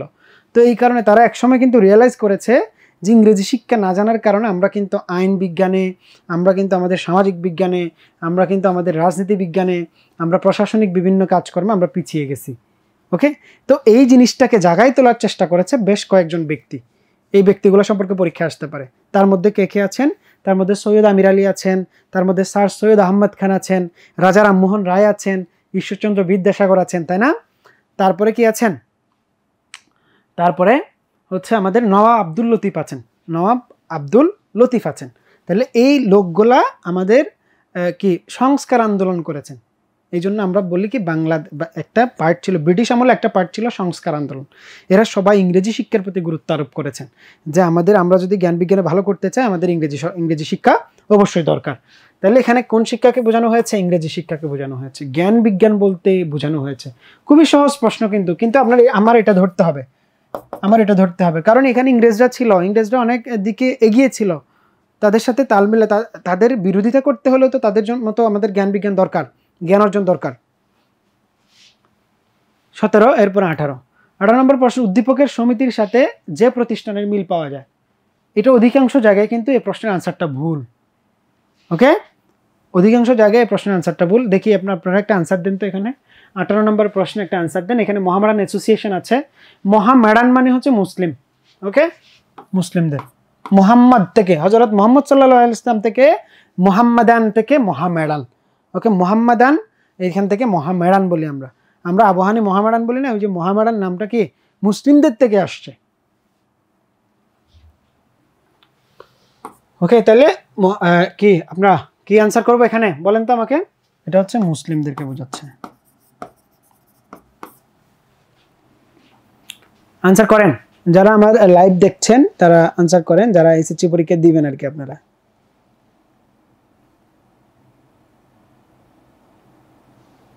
পারা যাবে? তাহলে এখানকার আনসার হবে কি আপনার অ্যাংলো ওরিয়েন্টাল কলেজ, এটা হবে আনসার। উদ্দীপকের সমিতির সাথে যে প্রতিষ্ঠানের মিল পাওয়া যায়। অনেকে দিবেন এডুকেশনাল কনফারেন্স, অনেকে দিবেন বিজ্ঞান সমিতি, মোহামেডান অ্যাসোসিয়েশন, এগুলো কিচ্ছু হবে না, ওরিয়েন্টাল কলেজ হবে। ওরিয়েন্ট মানে প্রাচ্য, অ্যাংলো মানে কি? দেখেন এখান থেকে নাম থেকে কিন্তু বের করতে পারবেন। অ্যাংলো মানে হচ্ছে ইংরেজি, অর্থাৎ অ্যাংলো, ঠিক আছে? অ্যাংলো, ইংরেজ জাতির নাম জানেন?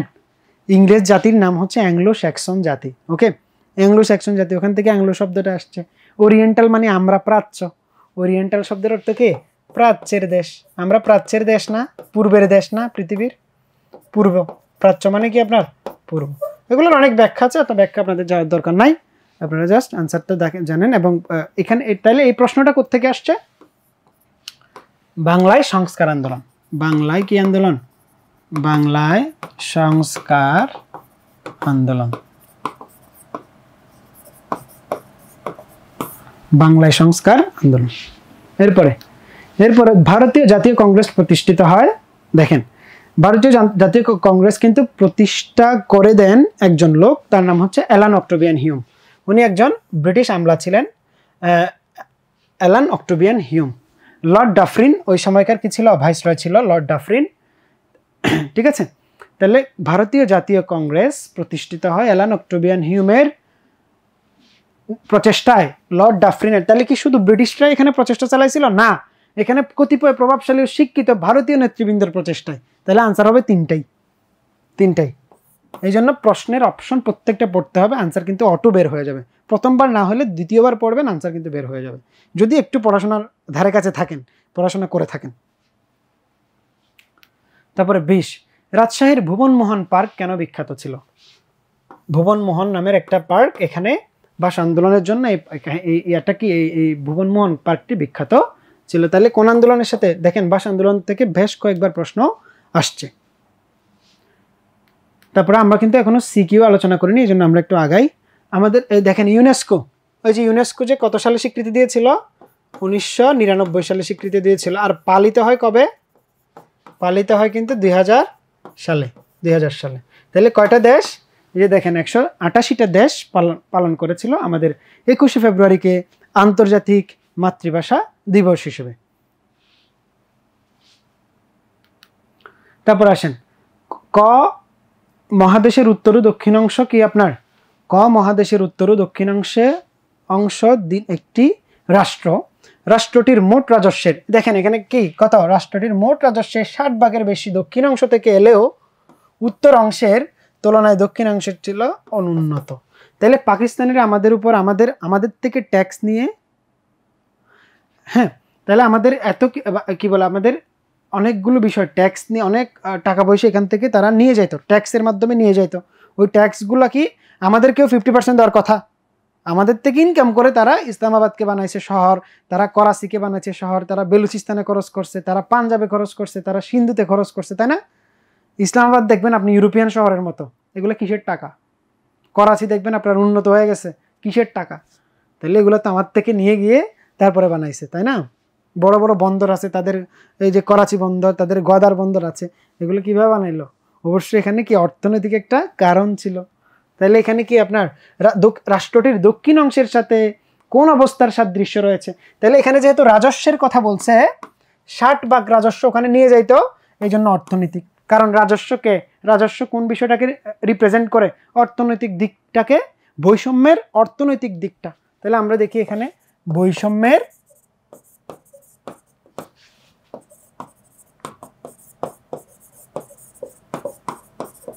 অর্থনৈতিক দিক। ওকে, উক্ত অবস্থার পরিপ্রেক্ষিতে, আর এখানে 6 দফা হবে, ঠিক আছে? তাহলে এখন দেখেন আমরা যে একটু আগে কাহিনীটা পড়লাম, অর্থাৎ এইটা এখানে, অর্থাৎ পূর্ব পাকিস্তানের সাথে দক্ষিণ অংশ মানে দক্ষিণ অংশ, উত্তর অংশ মানে কি পূর্ব পাকিস্তান, পশ্চিম পাকিস্তান, এই বৈষম্যটা আপনারা বুঝতে পারবেন। তারপরে দেখেন, উক্ত অবস্থার পরিপ্রেক্ষিতে জনগণ মুক্তিযুদ্ধ অবতীর্ণ হয়, তাহলে এটাও সঠিক। ভাষা আন্দোলনের জন্ম নেয় নাকি? অর্থনৈতিক কারণে কি ভাষা আন্দোলনের জন্ম নেয়? না, ভাষা আন্দোলন তো আরো আগে হয়েছে, তখনও তো তারা বৈষম্য শুরু করে না। বৈষম্যের শুরুতেই আমাদেরকে আঘাত করে বসে আমাদের সংস্কৃতিতে। তাহলে তখন তো অর্থনৈতিক কারণ ছিল না। তাহলে অর্থনৈতিক কারণের সাথে সামঞ্জস্য পাই আমরা দুইটা, একটা মুক্তিযুদ্ধ, একটা হচ্ছে 6 দফা। একটা মুক্তিযুদ্ধ আর একটা কি আপনার 6 দফা। তাহলে এই কারণে আনসার হবে 1 ও 3। 1 ও কি হবে? 3 হবে। আনসার হবে খ। আনসার কি হবে? খ হবে। তারপরে 24 নম্বরে যাই আমরা। মুক্তিযুদ্ধে কোন দেশের প্রবাসীরা সবচেয়ে বেশি সহযোগিতা করে? এটা তো আমরা সবাই জানি। মুক্তিযুদ্ধে আমাদেরকে যুক্তরাজ্যে যারা প্রবাসী ছিল, যুক্তরাজ্যে কিন্তু বাংলাদেশি মানুষজন থাকে, ওখানে বাঙালি কি আছে? কমিউনিটি আছে। আপনারা জানেন বাংলা টাউন নাম শুনেছেন, তাই না? ইভেন বাংলাদেশের মানুষও ওখানে কি আছে? রোশনারা হক, এই যে শেখ হাসিনার ভাগ্নি টিউলিপ সিদ্দিকী, এরা কিন্তু ওখানকার এমপি ছিল, ঠিক না? এমপি ছিল। অর্থাৎ যখন কনজারভেটিভ পার্টি ক্ষমতায় ছিল। এখন ক্ষমতায় কে? এখন হচ্ছে তাদের একটা লেবার পার্টি আছে, লেবার পার্টি ক্ষমতায়। তাহলে মুক্তিযুদ্ধে কোন দেশের প্রবাসীরা সবচেয়ে বেশি সাহায্য করে বাংলাদেশকে? সেটা হচ্ছে যুক্তরাজ্য।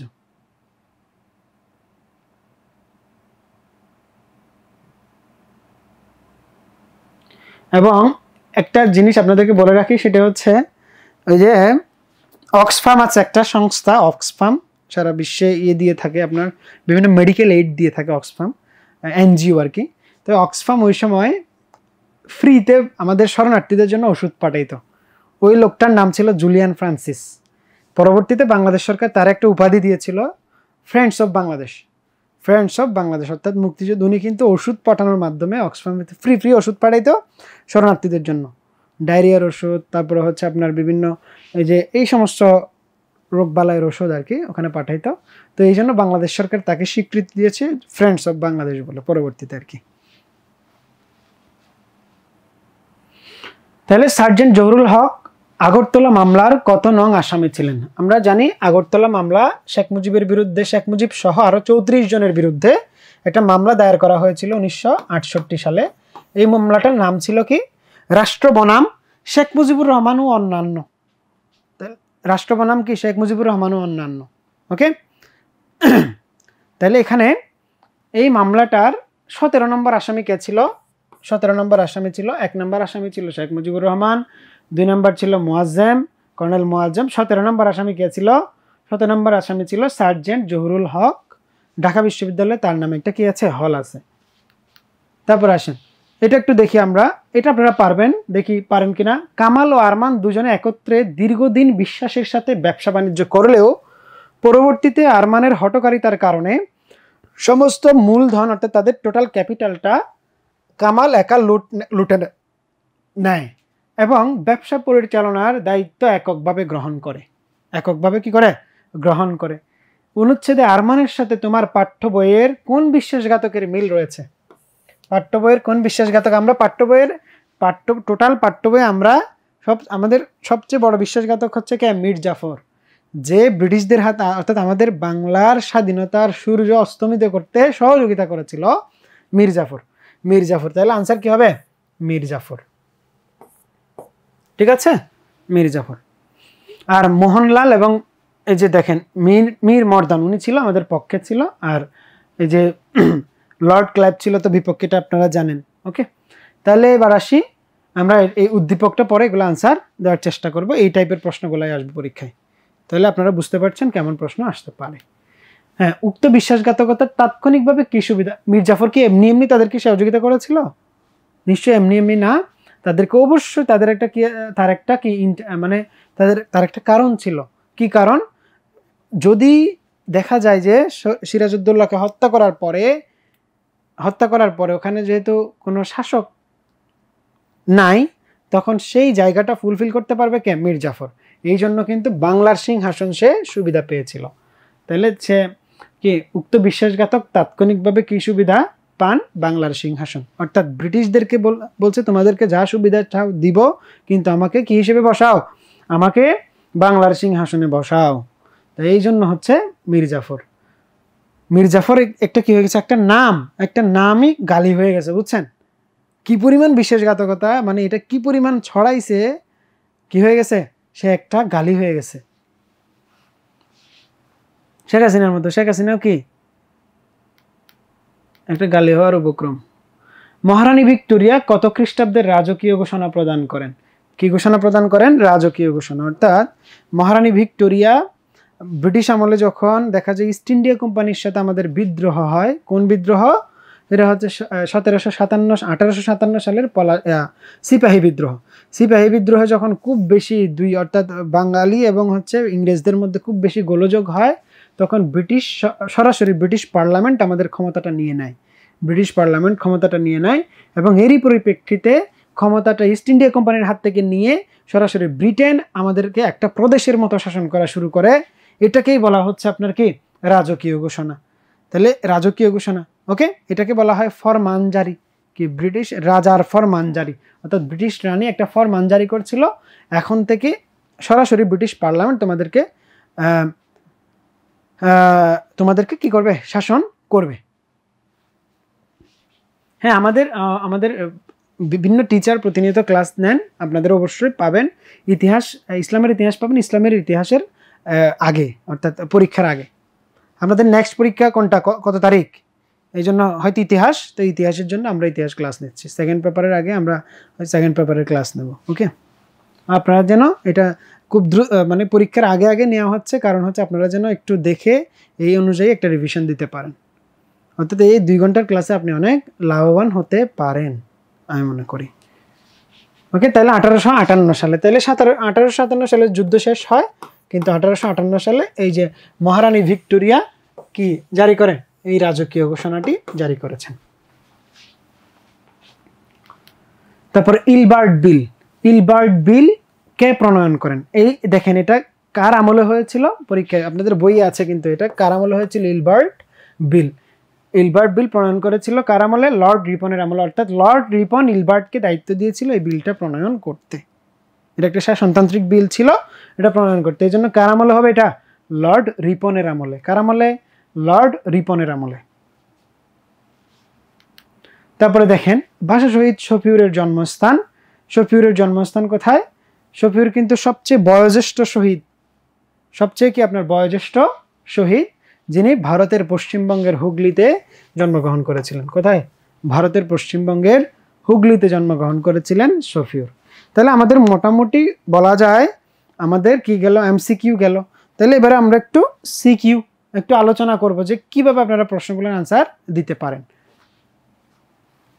আমি দেখেন টিচার আপনাকে কোনোভাবে প্রশ্নের আনসার মুখস্থ করাই দিতে পারবে না, আপনাকে দেখাই দিতে পারবে আপনি কিভাবে মার্ক পাবেন, আপনার কিভাবে লিখতে হবে, কিভাবে পয়েন্ট আকারে গোছায় সুন্দর করে লিখবেন, হ্যাঁ, কিভাবে একটা দৃশ্যকল্প এঁকে লিখবেন, পয়েন্ট দিয়ে দিয়ে সুন্দর করে একটা বিভিন্ন পরীক্ষায় যে কালারগুলো ইউজ করেন আপনারা, দুইটা কালার ইউজ করবেন, দুটি কালার ইউজ করবেন। একটা হচ্ছে আপনার কালো অর্থাৎ যেটা দিয়ে আপনারা লিখেন, এর বাইরে আরেকটা ইউজ করবেন সেটা হচ্ছে নীল একটা কলম ইউজ করবেন, নীল। এটা দিয়ে আপনারা কি করবেন? আন্ডারলাইন করবেন এবং হচ্ছে পয়েন্টগুলা এই কলম দিয়ে লেখার চেষ্টা করবেন। পয়েন্ট যেগুলো দেন এই পয়েন্টগুলা এটা দিয়ে, চার্ট আঁকলে কোনো চার্ট এই কালার দিয়ে দেওয়ার চেষ্টা করবেন, কোনো চার্ট। পেন্সিল দিয়ে আপনাদের পেন্সিল দিয়ে একটু কম দ্রুত হয়, হ্যাঁ, মানে একটু স্লো হয় আর কি, এই জন্য হচ্ছে আপনি এই চার্টগুলা এই যে ব্লু কালার দিয়ে লিখবেন। টিচার যখন খাতা খুলবে তখন দেখবে সে না গুরুত্বপূর্ণ পয়েন্টগুলো কি আপনার সে করে লিখলো। আর যখন পরীক্ষার প্রশ্নে কোনো একটা গুরুত্বপূর্ণ ইস্যু লিখতেছেন ওইটার নামে একটা দাগ দিয়ে দিবেন, একটা কি দিয়ে দিবেন? একটা আন্ডারলাইন করে দিবেন। আন্ডারলাইন করে দিলে টিচার বুঝবে যে না এটা আমার চোখে পড়ার জন্য সে দাগ দিয়েছে, কারণ এটা প্রশ্নের গুরুত্বপূর্ণ পয়েন্ট। তাহলে আমরা সম্ভাব্য কি দেখব? সম্ভাব্য কিছু সৃজনশীল প্রশ্ন এখানে দেখব। দেখেন এখানে আপনাদের ওই যে প্রথম যেটা ইউরোপীয়দের আগমন থেকে আমরা একটা প্রশ্ন আনছি, এই প্রশ্নটা 1778 খ্রিস্টাব্দে ক্যাপ্টেন কুক প্রশান্ত মহাসাগরের বুকে হাওয়াই দ্বীপপুঞ্জ আবিষ্কার করেন। তাহলে কি আপনার বইয়ে কিন্তু এই কাহিনী নাই, এই রকমের এটার সাথে সাদৃশ্যমূলক একটা কাহিনী আছে, ভাস্কো দা গামার ভারত আবিষ্কার। তাহলে এবার দেখেন হাওয়াইয়ে পৌঁছালে আদিবাসীরা ক্যাপ্টেন কুক এবং তার সঙ্গীদের স্বাগত জানায়, কিন্তু বিভিন্ন কারণে শেষ পর্যন্ত আদিবাসীরা ক্যাপ্টেন কুক ও তার সঙ্গীদের অনেককে হত্যা করে বাকিদের দ্বীপ থেকে বিতাড়িত করে। তাহলে প্রথমে তারা স্বাগত জানিয়েছিল, পরে বিতাড়িত করার চেষ্টা করেছে। ঠিক পর্তুগিজরা যখন আমাদের কালিকট বন্দরে আসে তখন তাদেরকে আমরা অনায়াসে বাণিজ্য করতে দিই, বাণিজ্য কুঠি স্থাপন করতে দেই, ঠিক না? আমাদের শাসক যারা ছিল তাদের সাথে তারা কি করে সমন্বয় করে কাজ করার চেষ্টা করেছে, কিন্তু পরবর্তীতে শেষ পর্যন্ত আমরা জানি আমরাই এদের বিরুদ্ধে আবার বিদ্রোহ করেছি। আমরা ডাচদের বিরুদ্ধে করেছি, পর্তুগিজদের বিরুদ্ধে করেছি, ফ্রেঞ্চদের বিরুদ্ধে করেছি, হ্যাঁ, যদিও ফ্রান্স পলাশির যুদ্ধে আমাদেরকে সহযোগিতা করেছিল। ব্রিটিশদের বিরুদ্ধে তো আমরা বিশাল সময় ধরে করেছি, ব্রিটিশরাই আমাদের সবচেয়ে বেশি 190 বছর আমাদেরকে শাসন করেছে। তারপরে দেখেন এরপরে বিতাড়িত। এখন প্রথম প্রশ্ন, এটা কত মার্কের আমরা জানি, এটা হচ্ছে এখানে এটা 1 মার্কের, এটা 2 মার্কের, এটা 3 মার্কের, এটা 4 মার্কের। তাহলে প্রথম 1 মার্কে আমরা এটা 1 লাইন, এটা কি হয়ে যাবে আপনার? এটা 1 লাইনের 1 অনুচ্ছেদ 1 লাইন। এখানে দুইটা কি থাকবে?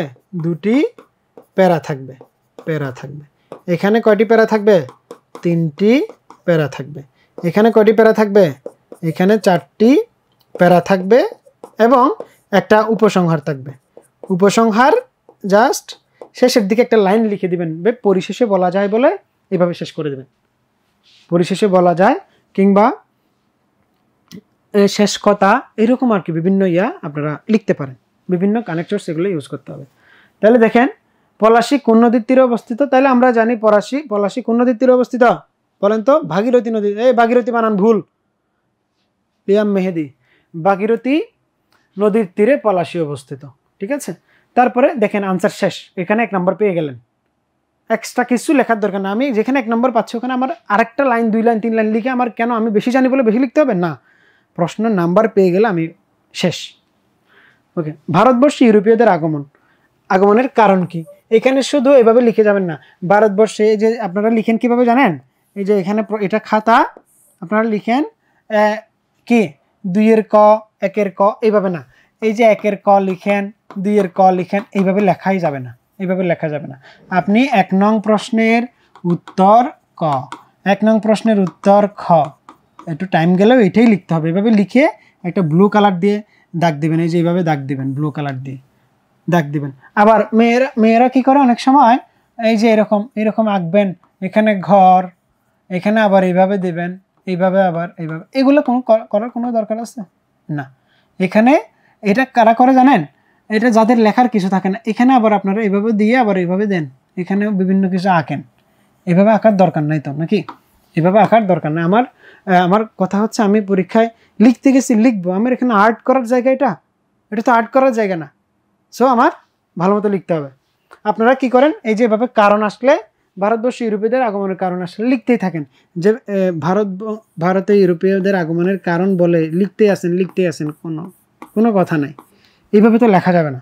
আপনার করতে হবে কি, আমি আগেও বলেছি, আপনার কি করতে হবে, আপনার করতে হবে এখানে প্রথমে একটা লাইন লিখবেন, প্রথমে কি একটা লাইন লিখবেন যে ভারতবর্ষে ইউরোপীয়দের আগমনের কারণ কি, এখানে কি লিখবেন, সাম্রাজ্যবাদ এবং হচ্ছে ব্যবসা বাণিজ্য, এই জিনিসগুলো লিখবেন। এরপরে দেখবেন, এরপরে লিখবেন ভারতে ব্রিটিশদের আগমনের আরও কিছু কারণ দিয়ে 1 2 3 4 এইভাবে 4টা কারণ লিখে দিলেন, 3টা কারণ লিখে দিবেন, 4টা কারণ লিখে দিবেন, 5টা কারণ লিখে দিবেন। কারণগুলো লিখে, এগুলো ব্যাখ্যা করতে হবে না, আপনার লিখে দিলেই শেষ। ক্লিয়ার? লিখে দিলেই শেষ। অথবা আপনি এভাবে পারেন, আপনার যদি 1 2 3 4 করে না দিতে ইচ্ছে করে, আপনি একটা এরকম করতে পারেন যে ভারতে ইউরোপিয়ানদের আগমনের কারণ দিয়ে দিলেন, এইভাবে দিয়ে একটা এদিকে টান দিলেন, একটা এদিকে, একটা এদিকে, একটা এদিকে, একটা এদিকে, একটা এদিকে, একটা এদিকে, একটা এদিকে, জয়টা কারণ তাকে অ্যারো চিহ্ন দিয়ে ওই কয়টা কারণ ওখানে লিখে দেবেন। তাহলে এখানে মার্ক না দেওয়ার কোনো স্কোপই নাই। ঠিক আছে? তাহলে এরপর আমরা একটু দেখি,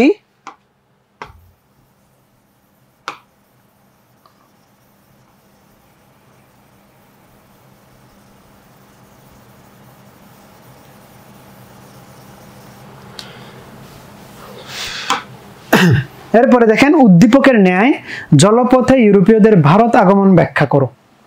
দেখেন, উদ্দীপকের ন্যায় জলপথে ভারতের আগমন ব্যাখ্যা করো। এখানে যদি আপনি বলেন যে উদ্দীপকের কাহিনীর সাথে আমি একমত, আমি অসাধারণভাবে একমত পোষণ করতেছি, উদ্দীপকে যা বলা হয়েছে একদম যথার্থ সঠিক বলা হয়েছে, এই ধরনের বুজুং বাজুং ইনফরমেশন এখানে দেওয়া যাবে না। কারণ প্রশ্ন আপনার কাছ থেকে এটা চাইছে, প্রশ্ন আপনার কাছ থেকে কি চাইছে, প্রশ্নে চাইছে উদ্দীপকের ন্যায় জলপথে ইউরোপীয়দের ভারত আগমন ব্যাখ্যা করো। তাহলে প্রথমে লিখবেন, তাহলে প্রথমে কত মার্কের প্রশ্ন লিখতে হবে, প্রথমে 1 মার্কের প্রশ্ন। আমার প্রশ্নের মার্ক কত, 3 মার্কস, তাহলে আমার 3 মার্কস পাইতে হবে। প্রথম 1 মার্কের জন্য আমি লিখব কি, আমার কি বলছে, ইউরোপীয়দের জলপথে ইউরোপিয়ানদের ভারত আগমন। আপনি লিখবেন ইউরোপিয়ানদের মধ্যে প্রথম ভারতবর্ষে আগমন করেন কারা, পর্তুগিজরা। ওকে, পর্তুগিজরা কোন, পর্তুগিজদের নাবিক ভাস্কো দা গামা ইউরোপ থেকে ভারতে আসার পথ আবিষ্কার করেন। তাহলে আমার 1 মার্কের প্রশ্ন শেষ, 1 মার্কের আনসারটা শেষ। এরপরে আসেন 2 নাম্বারে দিবেন এই যে ভাস্কো দা গামা কি, উত্তমাশা কোন অন্তরীপ হয়ে, আফ্রিকার উত্তমাশা অন্তরীপ হয়ে ভারত মহাসাগরের কালিকট বন্দরে পৌঁছান 1498 সালে। ওকে, ঠিক না? তাহলে আসছেন, এরপরে আসার পরে তারা এখানে বাণিজ্য কুটি স্থাপন, তারা ব্যবসা বাণিজ্যের পথ সুগম করার জন্য এখানকার মানুষজন তাদেরকে কি জানিয়েছিল, স্বাগত জানিয়েছিল। এরকম কয়েকটা 2-3টা লাইন লেখার পরে তাহলে আমরা 2 নাম্বারের কি, আমরা আরও 1 নাম্বারের আনসার করে ফেললাম। আরও 1 নাম্বার বাকি আছে আমাদের, আরেকটা প্যারা বাকি আছে। আরেকটা প্যারার মধ্যে আমরা কি লিখবো, দেখেন আপনি যদি মোটামুটি এটাকে লিখেন 1.5 পেজের মধ্যে হয়ে যাবে, কিংবা 1 পেজের মধ্যে হয়ে যাবে, কিন্তু আপনি ভাগ করে লেখার কারণে মার্কটা পেয়ে যাবেন। প্রশ্ন ছোট লিখলেও মার্ক পেয়ে যাবেন। এরপরে 1 নাম্বারের জন্য আপনি কি পাবেন, যে উদ্দীপকের ক্যাপ্টেন কুকের ঘটনার সাথে ভাস্কো দা গামার ভারত আগমনের কি রয়েছে, মিল রয়েছে। অর্থাৎ উদ্দীপকের দুইটি বিষয়ের কিন্তু কি আপনার অন্তর্নিহিত অর্থ কিন্তু এক, সেম। সেম। তাহলে এই কারণে বলতে কি আপনার সেম, তাহলে এভাবে পরিশেষে বলতে পারি উদ্দীপকের ন্যায় উদ্দীপকের ক্যাপ্টেন কুকের যে বিষয়টি বলা হয়েছে সেটির সাথে ভারতে ইউরোপীয় আগমনদের একটা কি আছে, মিল আছে বা এটার সাথে সামঞ্জস্য আছে। তাহলে শেষ তো আনসার, টিচার তো আনসার পেয়ে গেল। তাহলে আমরা এভাবে শেষ করতে পারি। এবার আসেন আমাদের 4 নম্বর প্রশ্ন। 4 নম্বর প্রশ্ন,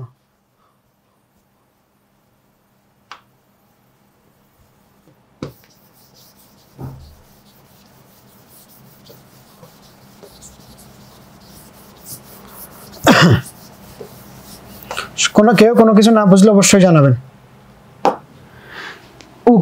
উক্ত জাতিসমূহের আগমনের ফলে, দেখেন এখানে কিন্তু জাতিসমূহের বলল, উক্ত জাতিসমূহের আগমনের ফলে ভারতের স্বাধীনতা ক্রমান্বয়ে বিপন্ন হয়। ক্রমান্বয়ে কি হয়? বিপন্ন হয়। ওকে, তাহলে আপনারা তো জানেন আমাদেরকে যে আমাদের উপর যে উপনিবেশিক একটা চাপ সৃষ্টি করা হয়েছিল, আমাদেরকে দখল করেছে তারা আস্তে আস্তে। তারা প্রথমে এখানে ব্যবসা বাণিজ্যের জন্য আসছিল, কিন্তু এরপরে আমাদের আস্তে আস্তে রাজনীতিতে তারা ঢুকে। এরপরে রাজনীতিতে ঢোকার পর আমাদের রাজনীতি ধ্বংস করেছে, আমাদের অর্থনীতি ধ্বংস করেছে, আমাদের প্রশাসন ধ্বংস করেছে, সবগুলো তাদের নিজেদের আন্ডারে নিয়ে গেল। ঠিক আছে, তাহলে এখন আসেন, এখন 1 নম্বরের আমার এই প্রশ্নটা কত মার্কের? 4 মার্কের। আমার 1 নম্বরের আনসার কি হবে? উক্ত জাতিসমূহের ক্রমান্বয়ে বিপন্ন হয়। আপনি লিখবেন উক্ত জাতিসমূহ, অর্থাৎ ভারতে আগমনকারী ইউরোপিয়ান যে জাতিসমূহ ছিল, এই জাতিসমূহের কারণে ভারতের স্বাধীনতা ক্রমান্বয়ে বিপন্ন হয়। এই মানে এই বাক্যটির সাথে কিংবা এই প্রত্যয়ের সাথে আমি একমত পোষণ করছি। ওকে, ঠিক আছে। কেননা একটা কারণ কিন্তু ওখানে বলে দেবেন, কেননা ভারতীয় উপমহাদেশ উপনিবেশবাদের কারণে অনেক বিভিন্ন রকমের ক্ষতির শিকার হয়েছে। বিভিন্ন রকমের কি হয়েছে? ক্ষতির শিকার হয়েছে। তাহলে এই 1 নম্বর প্রশ্নে গেল। তারপরে 2 নম্বর হচ্ছে আমরা কোন ধরনের, অর্থাৎ বা উক্ত জাতিসমূহের আগমনের ফলে ভারতের স্বাধীনতা ক্রমান্বয়ে বিপন্ন কেন? ভারতের স্বাধীনতা কেন বিপন্ন হয়? কেন বিপন্ন হয়? তাহলে কেন বিপন্ন হয় দিয়ে আমরা কারণগুলো নিচে উল্লেখ করা হয়ে আমাদের কি দিতে হবে? আমাদের 1 2 3 4 5 6 এভাবে আমাদের কি দিতে হবে? পয়েন্ট দিতে হবে। এবং আমরা যদি বেশি সময় থাকে একটা পয়েন্ট দিয়ে আমরা 1 লাইন একটু বলে দিতে পারি, আরেকটা পয়েন্ট দিয়ে 1 লাইন বলে দিতে পারি, 3 নম্বর পয়েন্ট দিয়ে 1 লাইন বলে দিতে পারি, 4 নম্বর পয়েন্ট দিয়ে 1 লাইন বলে দিতে পারি। ওকে, ঠিক আছে ভাইয়া। বইয়ের পার্টগুলো কি রিভিশন দিবেন না? আমাদের বইয়ের এগুলো কি বইয়ের বাইরের? মেহেদি, আমাদের এই পার্টগুলো তো বইয়েরই পার্ট নাকি? অর্থাৎ যেই জায়গাগুলো থেকে প্রশ্ন কিভাবে আসছে এটা না বুঝলে তো আপনি পারবেন না নাকি? তো আপনার যে প্রশ্নটা হুবহু আসতে হবে ব্যাপারটা এমন নয় তো। এটা তো অন্য একটু উদ্দীপক দিয়ে আপনাকে সেম ঘটনার প্রশ্নগুলো করতে পারে, তাই না? তাহলে আমরা মোটামুটিভাবে এভাবে আনসার করতে পারি। তাহলে এভাবে 2 নম্বর প্রশ্নের 2 নম্বর আমরা আরও 1 নম্বর, অর্থাৎ আমরা উচ্চতর দক্ষতায় 4টি কি রাখবো? 4টি প্যারা রাখবো। ওকে, তাহলে এখানে এই প্রশ্নটা কোত্থেকে আসছে? আপনাদের প্রথম চ্যাপ্টার থেকে। এরপরে আমরা আরেকটা প্রশ্ন দেখি। এটা হচ্ছে, দেখেন ভারতের আসাম প্রদেশে যথেষ্ট সংখ্যক লোক বাংলা ভাষায় কথা বলে। আসামের বিধানসভায় 1960 খ্রিস্টাব্দে অসমীয় ভাষাকে, আসামের ভাষাকে বলা হয় অসমীয় ভাষা। অসমীয় ভাষাকে আসামের দাপ্তরিক ভাষা করার জন্য বিল পাশের সময় বাংলা ভাষাভাষীরা আন্দোলন শুরু করেছে। এই আন্দোলনের চূড়ান্ত পর্যায়ে 1961 খ্রিস্টাব্দের 19 মে হরতাল চলাকালে সাধারণ মানুষের মিছিলে পুলিশ গুলি করে 11 জন প্রাণ হারায়। 11 জন কি প্রাণ হারায়? তাহলে আমার উদ্দীপক আমাকে একটু বলেন তো, এই প্রশ্নের উদ্দীপকের সাথে আপনার পাঠ্য বইয়ের কোন ঘটনার মিল আছে? বলেন তো একটু আমাকে। লিয়াম, মেহেদি বলেন কোন ঘটনার সাথে মিল আছে? একটু শুনতে চাই আপনারা পারেন কিনা। অর্থাৎ আপনি উদ্দীপকের কয়েকটা জিনিস দেখবেন, উদ্দীপকের কাহিনী যেটা দিছে ওটা কোন, মানে কি ধরনের ঘটনা। এখানে দেখছেন ভাষাকে দাপ্তরিক ভাষা করার জন্য, বুঝছেন আপনি, তাদের ভাষার উপর আঘাত, তারপরে 11 জন গুলিওতে নিহত হয়। হরতাল চলাকালে পুলিশ গুলি করেছে। তার মানে কার সাথে কানেক্টেড? ভাষা আন্দোলনের সাথে কানেক্টেড। কার সাথে? ভাষা আন্দোলনের সাথে কানেক্টেড। ভাষা আন্দোলন। ভাষা আন্দোলন। ওকে, তাহলে ভাষা আন্দোলন ইম্পর্টেন্ট না, এই জন্য ভাষা আন্দোলনের পাঠ্য বইয়ে যে জায়গাটা ভাষা আন্দোলন আছে এটা একটু ইম্পর্টেন্ট, এটা একটু পড়বেন বেশি করে, এটা একটু কি দিবেন, গুরুত্ব দিয়ে পড়বেন, কারণগুলা, প্রেক্ষাপটগুলা, তারপরে হচ্ছে এই যে কি বলে কোন জায়গায় এই প্রেক্ষাপট, কারণ এবং ফলাফল, এই তিনটা গ এবং ঘ নাম্বারে প্রেক্ষাপট, কারণ, ফলাফল, এই তিনটা জায়গা থেকে প্রশ্ন আসবে। বোঝা গেল? 6 দফার প্রেক্ষাপট, 6 দফার ফলাফল, 6 দফা কি খতে আসবে। ঠিক আছে, কি বলে আমাদের মুক্তিযুদ্ধের প্রশ্ন করতে পারে এভাবে, ভাষা আন্দোলন থেকে আমরা কিভাবে মুক্তিযুদ্ধ পর্যন্ত গিয়েছি। তাহলে ঘটনা প্রবাহ একটার পর একটা, ভাষা আন্দোলন, 1954 নির্বাচন, হ্যাঁ 54 নির্বাচন, তারপরে হচ্ছে আপনার 56 সংবিধান, 62 ছাত্র আন্দোলন, ঠিক না, 1962 পরে হচ্ছে আপনার 6 দফা, 66, 68 আগরতলা মামলা, 69 গণ অভ্যুত্থান, 70 নির্বাচন, 71 মুক্তিযুদ্ধ। এই কয়টা ঘটনা পয়েন্ট আকারে লিখে দেন না, নাম্বার পেয়ে যাবেন। ঠিক আছে, তাহলে আমাকে একটু প্রশ্নের আনসার দেন। এখানে ক নাম্বার প্রশ্ন কি, ব্রিটিশ ভারতের শেষ ভাইসরয় কে ছিলেন? শেষ ভাইসরয়, আমরা কিন্তু অনেকগুলো পদ দেখতে পাই এখানে, কিছু সময় আমরা দেখতে পাই গভর্নর, তারপরে গভর্নর জেনারেল, তারপরে ভাইসরয়, অর্থাৎ সর্বশেষ যে পোস্টটা ছিল এটাকে বলবো ভাইসরয়। ওকে, তাহলে শেষ ভাইসরয় কে ছিলেন? লর্ড মাউন্ট ব্যাটেন ছিলেন। কে ছিলেন? Lord Mount Batten, Lord Mount Batten ছিলেন। তাহলে আমরা এখন পর্যন্ত যে বিষয়গুলো দেখলাম, গুরুত্ব দিব কিসে? গুরুত্ব দিব হচ্ছে ইউরোপিয়ানদের কি আপনার আগমন, ইউরোপিয়ানদের আগমন। এখন রিটেনে আসবে কারা কারা? পর্তুগিজ থেকে আসবে অথবা ব্রিটিশ, অর্থাৎ ইংরেজ থেকে আসবে, অর্থাৎ ব্রিটিশ থেকে আসবে, ব্রিটিশ থেকে। এই দুইটা জায়গা থেকে পরীক্ষায় প্রশ্ন আসবে ওই চ্যাপ্টারের, প্রথম চ্যাপ্টারে। তাহলে আমি ক্লাস শেষ করে আপনাদেরকে ওই চ্যাপ্টারের সামনে গিয়ে বলে দিব যে কোন কোন জায়গা থেকে আসবে। ওকে, তারপরে এই প্রশ্নটা কিন্তু ভাষা আন্দোলনের, এই প্রশ্নটা কি কিসের? ভাষা আন্দোলনের, ওখান থেকে আসতে পারে। লাহোর প্রস্তাবের মূল বক্তব্য কি ছিল? দেখেন লাহোর প্রস্তাব, এখানে আমার কত মার্ক পাইতে হবে? 2 মার্ক পাইতে হবে। 2 মার্কের জন্য আমরা কয়টা প্যারা দিতে হবে? প্যারা 1, প্যারা 2। তাহলে আমার হচ্ছে প্যারা 1, প্যারা 2। প্যারা 1 আমি লিখবো লাহোর প্রস্তাব কি। লাহোর প্রস্তাবকে আমি এক কথায় বলবো যে লাহোর প্রস্তাব 1940 সালের 23 মার্চ, এই 23 জুন না, ফিনিক্স খালি ভুল করতেছেন আপনি। ফিনিক্স পাকে আপনি হবেন মানে দুর্দণ্ড প্রতাপ, আপনি এগিয়ে যাবেন, কিন্তু আপনি বারবার ভুল করতেছেন। তাহলে 23 মার্চ 1940 সালে শেরে বাংলা কে ফজলুল হক যে প্রস্তাব উত্থাপন করেছেন তার নাম হচ্ছে লাহোর প্রস্তাব। ক্লিয়ার? লাহোর প্রস্তাব, লাহোর উত্থাপন করেছেন, এই জন্য নাম কি হয়ে গেছে? লাহোর প্রস্তাব। ওকে, তাহলে লাহোর প্রস্তাবের আপনার কাছ থেকে কি চাইছে? তারপরে লিখবেন, দ্বিতীয় প্যারায় লিখবেন, লাহোর প্রস্তাবের মূল বক্তব্য হলো ভারত কি বলে আপনার মুসলিমদের জন্য আলাদা দুইটা কি আপনার দুইটা রাষ্ট্র মুসলিমদের জন্য, অর্থাৎ আপনি বলবেন পূর্ব উপমহাদেশে একটা হিন্দু অধ্যুষিত এলাকা আর একটা মুসলিম অধ্যুষিত এলাকা। মুসলিম অধ্যুষিত এলাকা আবার দুই ভাগে বিভক্ত, একটা পশ্চিম পাকিস্তান, একটা পূর্ব পাকিস্তান। ঠিক আছে, পূর্ব পাকিস্তান। জিন্না তার দ্বিজাতি তত্ত্বে চেয়েছে মুসলিমদেরকে নিয়ে একটা রাষ্ট্র, কিন্তু শেরে বাংলা চেয়েছে লাহোর প্রস্তাবের মাধ্যমে দুইটা রাষ্ট্র। কেন? একটার থেকে আরেকটার দূরত্ব 1500 মাইল, অনেক দূরে, ওইখানে পশ্চিম পাকিস্তান, এখানে পূর্ব পাকিস্তান। এই জন্য উনি চেয়েছেন মুসলিমদেরকে নিয়ে দুইটা রাষ্ট্র, একাধিক রাষ্ট্র। উনি দুইটা ক্লিয়ার বলেন না ওখানে বলেছেন কি একাধিক রাষ্ট্র, তার মানে কি মুসলিমদেরকে নিয়ে আরো রাষ্ট্র করা। ওটা ওনার ওই সময় রাজনৈতিক সিচুয়েশন অনুযায়ী উনি ওখানে বলেছেন মানে একাধিক রাষ্ট্র মুসলিমদেরকে নিয়ে। তারপরে দেখেন, এটা তো আমরা বলেছি উদ্দীপকের বিষয়টির সাথে তোমার পঠিত বইয়ে যে আন্দোলনের সাদৃশ্য রয়েছে সেই আন্দোলনের 2 জন শহীদের পরিচয় ব্যাখ্যা করো। 2 জন শহীদের কি ব্যাখ্যা করো? পরিচয় ব্যাখ্যা করো। দেখেন ওখানে প্রথম প্রশ্নে লিখবেন উদ্দীপকের ঘটনাটি আমার পাঠ্য বইয়ের পঠিত ভাষা আন্দোলন 1952 সালের ভাষা আন্দোলনের ঘটনাটিকে কি করে? ঘটনাটির সাথে মিল পাওয়া যায়।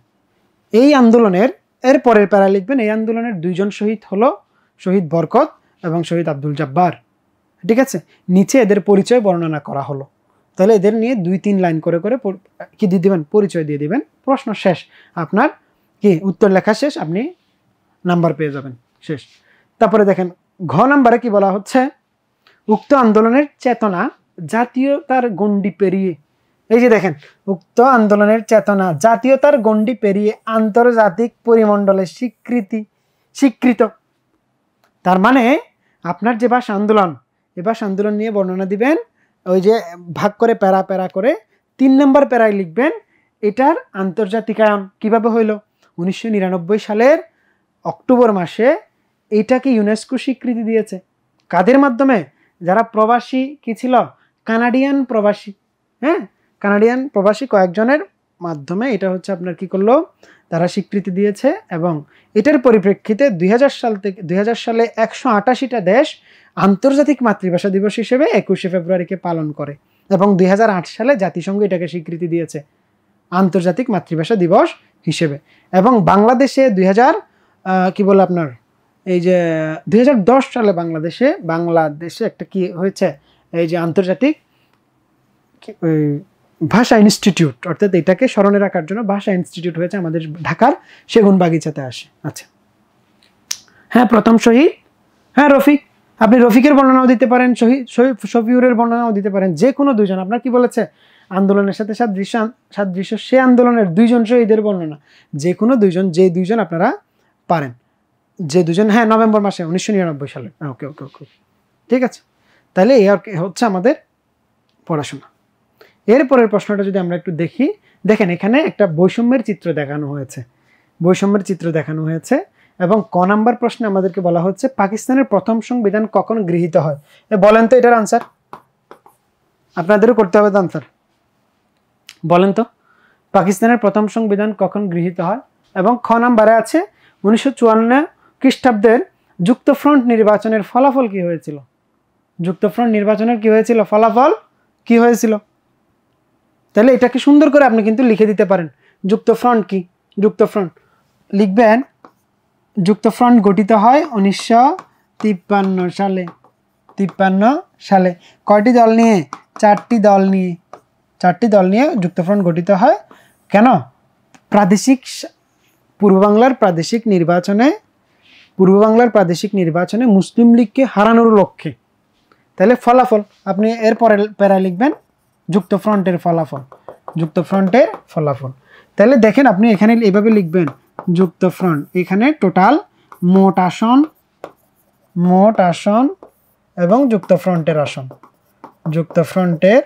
আসন। তাহলে আপনি এভাবে কি দিলেন, এভাবে দিয়ে আপনাদের সুন্দর করে আপনাদের বইয়ের কি আছে, যুক্তফ্রন্ট যে পার্টটা আছে। আচ্ছা, এখানে 4টা দল এবং 5টা দল নিয়ে একটু ঝামেলা আছে। হ্যাঁ, 4টা দল, যদি 5টা বলে সেই ক্ষেত্রে খেলাফত রব্বানি দলটা যুক্ত হবে, কি হবে, যুক্ত হবে। অর্থাৎ ব্যাপারটা হয়েছে এমন যে আপনাদের বই যদি 5টা থাকে আপনারা 5টাই দিবেন, ক্লিয়ার। আর যদি 4টা থেকে 4টা দিবেন। এখন 5টা 4টার বিতর্ক হচ্ছে, ওখানে তো দল ছিল মূলত মেইনলি 4টা।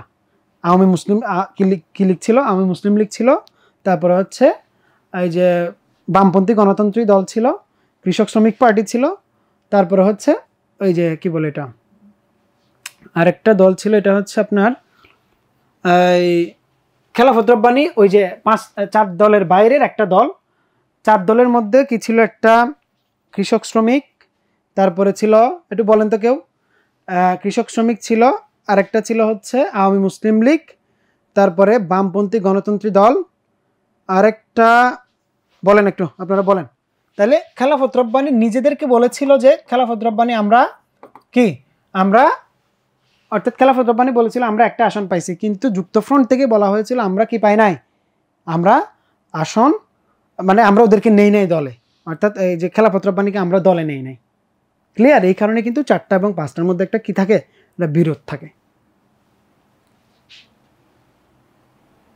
ও আরেকটা হচ্ছে নেজামে ইসলাম, আরেকটা নেজামে ইসলাম মনে পড়েছে, নেজামে ইসলাম। তাইলে বামপন্থী গণতন্ত্রী দল, নেজামে ইসলাম, তারপরে হচ্ছে আপনার ওই যে কি বলে এটা আওয়ামী মুসলিম লীগ, কৃষক শ্রমিক পার্টি। ওকে, তাহলে একটা দল যুক্তফ্রন্ট বলেছিল, এদেরকে অস্বীকার করেছে, এরা বলছে না আমরা যুক্তফ্রন্টে আছি, এই কারণে ঝামেলা। তারপরে আসেন, এরপরে গ নাম্বার প্রশ্ন কি বলা হলো, উদ্দীপকে পূর্ব পাকিস্তানের প্রতি যেরূপ বৈষম্য দেখানো হয়েছে। তাহলে এখানে দেখেন আপনি, এখানে বলা আছে নৌবাহিনী এত তারপরে হচ্ছে আপনার বিমান বাহিনী এতজন, এরা অনেক বেশি, এরা কম, তাহলে এই বৈষম্যটা আপনারা তুলে ধরবেন। এরূপ বৈষম্যসমূহ বাংলাদেশের স্বাধীনতা যুদ্ধকে ত্বরান্বিত করেছিল। তার মানে কিভাবে ত্বরান্বিত করেছিল? তারা আমাদেরকে আমরা বৈষম্যের শিকার হয়েছি বলেই আমরা কিন্তু মুক্তিযুদ্ধের দিকে ধাবিত হয়েছি আস্তে আস্তে। এরপরে দেখেন এই প্রশ্নটাও আমরা কোত্থেকে করেছি, দেখেন মিতুর বাবা বাংলাদেশের মহান মুক্তিযুদ্ধে শহীদ হন, তার মা এবং প্রতিবেশী নারীরা মুক্তিযুদ্ধে আশ্রয় প্রদান সহ, অর্থাৎ এখানে কাদের ভূমিকার কথা বলা হয়েছে? নারীদের ভূমিকার কথা বলা হয়েছে। সামর্থ্য অনুযায়ী খাবার সরবরাহ করতেন। এছাড়া তারা সকলে মিলে আহত মুক্তিযোদ্ধাদের সেবা শুশ্রূষার দায়িত্ব গ্রহণ করেছেন। সেবা শুশ্রূষার কি গ্রহণ করেছেন? দায়িত্ব গ্রহণ করেছেন। তাহলে দেখেন কনসার্ট ফর বাংলাদেশ, তারপরে এটার উদ্যোক্তা কে ছিলেন? পণ্ডিত রবিশঙ্কর, তাই না? রবিশঙ্কর। শিল্পী ছিলেন জর্জ হ্যারিসন। স্বাধীন বাংলা বেতার কেন্দ্র কি? স্বাধীন বাংলা বেতার কেন্দ্র এটাকে কিন্তু 12 নম্বর সেক্টর, যদিও আমাদের 11টা সেক্টর, এটাকে 12 নম্বর সেক্টর বলা হয়। মানে এটা এত গুরুত্বপূর্ণ ছিল, অনেক প্রোগ্রামগুলোতে পাকিস্তানিদের বিরুদ্ধে রেডিওতে বাংলাদেশের জনগণকে কি করেছে? অনুপ্রাণিত করেছে। এছাড়া জল্লাদের দরবার, তারপরে হচ্ছে এই যে কি বলে চরমপত্র, এই ধরনের অনুষ্ঠানের মাধ্যমে মানুষকে পাকিস্তানিদের বিরুদ্ধে জাগিয়ে তুলতে সহযোগিতা করেছিল। এগুলো একটু লিখবেন। তারপরে উদ্দীপকে উল্লেখিত মিতুর মায়ের কর্মকাণ্ডের সাথে তোমার পাঠ্য বইয়ের কাদের কর্মকাণ্ডের? তাহলে কাদের? মহিলাদের। হ্যাঁ, মহিলাদের, নারীরা যারা ছিল, নারীদের অনেক অবদান না? নারীরা কি? নারীরা হচ্ছে যারা অনেকে হচ্ছে আপনার ইন্টারনালি হেল্প করেছে, যারা পুরুষদেরকে সাহস শক্তি জুগিয়েছে, অনেকে সরাসরি যুদ্ধের মাঠে, আবার অনেক নারীরা হচ্ছে কি আপনার যুদ্ধে বীরাঙ্গনা, অর্থাৎ পাকিস্তানি সৈন্যদের কারণে যারা কি শারীরিকভাবে লাঞ্ছিত হয়েছে, যারা ধর্ষণের শিকার হয়েছে, তাদেরকে আমরা বলি বীরাঙ্গনা। তারপরে আসেন, এদেরকেও, বীরাঙ্গনাদেরকেও কিন্তু মুক্তিযোদ্ধার মর্যাদা দেওয়া হয়েছে। তারপর আসেন এই যে বাংলাদেশের মুক্তিযুদ্ধে মিতুর মায়ের মতো একটি বিশেষ শ্রেণীর অবদান ছিল। মুক্তিযুদ্ধে মিতুর মায়ের মতো অর্থাৎ কোন শ্রেণী? অর্থাৎ নারীদের অবদান আপনাকে লিখতে বলেছে এখানে। কাদের অবদান? নারীদের অবদান আপনার এখানে লিখতে হবে। এটা কানেক্ট করার চেষ্টা করবেন। ভাষা আন্দোলনের নারীদের আবেদন না অবদান? আবেদন না অবদান? সেবা শুশ্রূষা করে নাই আপনার ক্যাপ্টেন সাতারা বেগম, ঠিক আছে, তারামন বিবি, এনারা কি করেছেন? যারা যুদ্ধে আহত ছিল, সাতারা বেগম হচ্ছে বিভিন্ন জায়গায় গিয়ে, ক্যাম্পগুলোতে গিয়ে এদেরকে কি করতেন? প্রাথমিক চিকিৎসা বা যেরকম চিকিৎসা দেওয়া দরকার সেরকম দিতেন। তারপরে হচ্ছে আপনারা যদি বলেন যে খাসিয়া কাকন বিবি, হ্যাঁ, কাকন বিবি কিন্তু গুপ্তচরের কাজ করতেন। উনি চা বাগানের শ্রমিক ছিলেন। তো পাকিস্তানিদের কাছাকাছি গিয়ে, ওদের ক্যাম্পগুলোতে গিয়ে উনি হচ্ছে কি করতেন? ওই যে তাদের থেকে বিভিন্ন ইনফরমেশন নিয়ে সেটা হচ্ছে আবার ওই যে আমাদের 4 নম্বর সেক্টরে তিনি কাজ করতেন আর কি, ওইগুলা বিভিন্ন ইনফরমেশন পাস করতেন। এটাও কিন্তু যুদ্ধের একটা অংশ। আগে তো খুবই অ্যানালগ পদ্ধতিতে গুপ্তচর বৃত্তি হইতো। আগে কিন্তু বিশ্বের বড় বড় অনেকগুলো স্পিওনিজ গ্রুপ আছে। স্পিওনিজ বলা হয় যে স্পাইদের যারা গ্রুপ, হ্যাঁ, স্পাইদের গ্রুপগুলোকে স্পিওনিজ বলা হয়। মোসাদ, ইসরায়েলের মোসাদ যে কাজটা করে, তারা পৃথিবীর বিভিন্ন জায়গায় তাদের লোকজন সেট করে রাখে, এরা তাদেরকে ইনফরমেশন পাস করে। ইরানের মধ্যে আক্রমণ হবে, ওটা ইসরায়েল জেনে যাচ্ছে যে কোন জায়গায় আক্রমণটা করতে হবে, তাদেরকে লোকেশন দিয়ে দিচ্ছে যে এটা ইরানের প্রতিরক্ষা ভবন, এখানে মারেন। এই ধরনের ইনফরমেশন তারা পাচ্ছে। তা এভাবে এগুলো লিখবেন। তারপরে দেখেন, এখানে আমরা বিশ্বশান্তি রক্ষা ও কার্যকর করার ক্ষেত্রে জাতিসংঘ একটি বিশেষায়িত প্রতিষ্ঠান। জাতিসংঘ চলমান ক ও খ রাষ্ট্রের মধ্যে যুদ্ধ বন্ধে উদ্যোগ অব্যাহত রেখেছে। সম্প্রতি যুদ্ধ বন্ধে এই প্রতিষ্ঠান সাধারণ পরিষদে পাশ করেছে। আচ্ছা, এখানে জাতিসংঘের একটা ভূমিকার কথা বলা হয়েছে। প্রথম কথা হচ্ছে আমাদের সেপ্টেম্বর অন যশোর রোড, ওকে। দেখেন, আমাদের কলকাতার একজন বিখ্যাত কবি আছেন পশ্চিমবঙ্গের, নাম হচ্ছে সুনীল গঙ্গোপাধ্যায়, বিখ্যাত লেখক। ওনার বিখ্যাত কিছু লেখা আছে, উনি খুবই দারুণ একজন লেখক। এবং রবীন্দ্রনাথের ওই সময়টাকে উনি খুবই, ওনার উপন্যাসের মাধ্যমে রবীন্দ্রনাথের যে সাহিত্যের সময় যে রাজনীতিটা চলেছে এখানে, ওই সময়টাকে উনি প্রথম আলো, পূর্ব পশ্চিম এবং সেই সময় 3টা উপন্যাসের মাধ্যমে মোটামুটিভাবে ওই পশ্চিমবঙ্গ কেন্দ্রিক, কলকাতা কেন্দ্রিক যত মোটামুটি হিস্ট্রি আছে উনি ওখানে আনার চেষ্টা করেছেন। ওনার সাথে ওনার বন্ধু ছিল অ্যালেন্স গিন্সবার্গ। উনি যুক্তরাষ্ট্রের একজন কবি। ওনারা সকালে হাঁটতে যাইতেন যশোর রোড, এটা কলকাতার একটা জায়গা, হ্যাঁ, অর্থাৎ পশ্চিমবঙ্গের একটা জায়গা হচ্ছে যশোর রোড। এই যশোর রোডে আমাদের যশোর জেলার ঠিক পাশে আর কি। তো যশোর এর ওখানে হাঁটার সময় উনি ওই যে আমাদের শরণার্থীদেরকে দেখতেন। ওই শরণার্থী দেখে ওনাদের ওই সময়কার সেপ্টেম্বর 1971 সালের ওই সময়টাকে আমরা বলছি কি আপনার ওই সময়টাকে উনি কবিতার মাধ্যমে সেপ্টেম্বর অন যশোর রোড ওই কবিতার মধ্যে নিয়ে আসছেন। বোঝা গেল? হ্যাঁ, সোনালী দুঃখের লেখক, বা আপনারা তো অনেক কিছু জানেন নাকি, খুব দারুণ। হ্যাঁ, সেপ্টেম্বর অন যশোর রোড এলেন্স গিন্সবার্গের লেখা একটা কবিতা। 14 ডিসেম্বর স্মরণীয় কেন? 14 ডিসেম্বর স্মরণীয় হওয়ার কারণ হচ্ছে এই 14 ডিসেম্বর বুদ্ধিজীবী দিবস। অর্থাৎ পাকিস্তান চেয়েছিল আমাদেরকে কিভাবে আমাদের বুদ্ধিবৃত্তিকভাবে আমাদের জাতিকে ধ্বংস করার জন্য, এবং তারা যখন যুদ্ধে বুঝতে পারে যে আমাদের এই যুদ্ধে জেতা সম্ভব না, এই জন্য আমরা বুদ্ধিজীবীদেরকে হত্যা করি। ঢাকা বিশ্ববিদ্যালয়ের শিক্ষক থেকে শুরু করে ঢাকা মেডিকেল কলেজের শিক্ষক ছাত্র থেকে শুরু করে এই দেশের বুদ্ধিজীবীদের মোটামুটি কি ভেঙে দিয়েছিল, তাদের যে আমাদের একটা বুদ্ধিজীবীদের একটা হায়ারার্কি ছিল সেটা তারা ভেঙে দিয়েছিল। ভাইয়া আমি তো বলেছি আমাদের ইসলামের ইতিহাস পরীক্ষার আগে হবে। কবে পরীক্ষা বলেন তো? পরীক্ষার 2-1 দিন আগে হবে আর কি।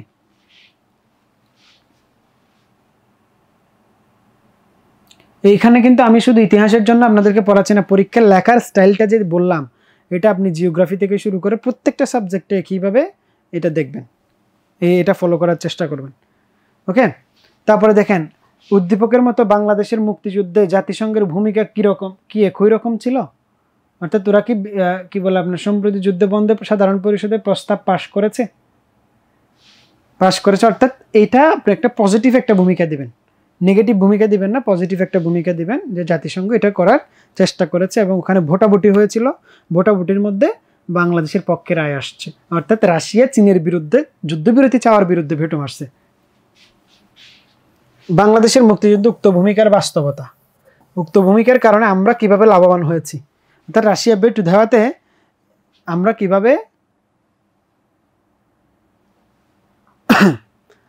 কিভাবে কি করেছি, আমরা কিভাবে মুক্তিযুদ্ধের সময় জাতিসংঘ আমাদের কিভাবে হেল্প করেছে। অর্থাৎ এটা তো একটা জাতিসংঘের তো একটা প্রক্রিয়া আছে, তারা একটা ভোটাভুটি করবে, এটার মধ্যে বিল পাস হবে, কিন্তু তারা চীন যেটা চেয়েছিল সেটা হয় নাই, তার মানে এটা ডিসিশনটা আমাদের পক্ষে আসছে, তাই না? তাহলে এটা এর মধ্যে আপনাদের হয়ে যাবে, হয়তো কাল পরশু হইতে পারে এরকম আর কি, আমি এক্স্যাক্টলি জানি না। আসলে আমাদের ক্লাস রুটিন তো ঠিক করে আমাদের কর্তৃপক্ষ, আমরা ক্লাস নিতে আসি আর কি, তো সবসময় সব রুটিন আমাদের জানা আসলে সম্ভব হয় না। আমি জিজ্ঞেস করে হয়তো বলতে পারি বা আপনি বলবো আপনাদেরকে জানাই দিতে। তারপরে দেখেন, তাহলে আমরা এখানে কি করেছি, আমরা বিভিন্ন কিছু প্রশ্ন, আপনারা এগুলা নিয়ে নেবেন, আপনারা দরকার হলে স্ক্রিনশট নিয়ে নিতে পারেন। এখানে আমরা কিছু প্রশ্ন এনেছি, সেই প্রশ্নগুলো আপনাদেরকে একটু দেখাচ্ছি যে আসলে কেমন ধরনের প্রশ্ন আসতে পারে। তারপরে দেখেন এখানে আমরা আরও একটা, এই যে এখানে এখানে প্রশ্ন যদি আমরা দেখি, এই দেখেন বারবার আসতেছে পাকিস্তানের সংবিধান কবে রচিত হয়? 1956-তে। পূর্ব বাংলা কবে পূর্ব পাকিস্তান হয় কিভাবে? পূর্ব পাকিস্তান হয় কিভাবে বলেন তো? বাঙালিরা কি প্রথম ভাষার জন্য জীবন দেয়? হ্যাঁ, ভাষার জন্য জীবন দেয় দুইটা এলাকার মানুষ, একটা হচ্ছে বাঙালি, একটা হচ্ছে অসমীয়। হ্যাঁ, অসমীয় আসামের যারা লোকজন তাদেরকে বলা হয় অসমীয় ভাষায় কথা বলে তারা।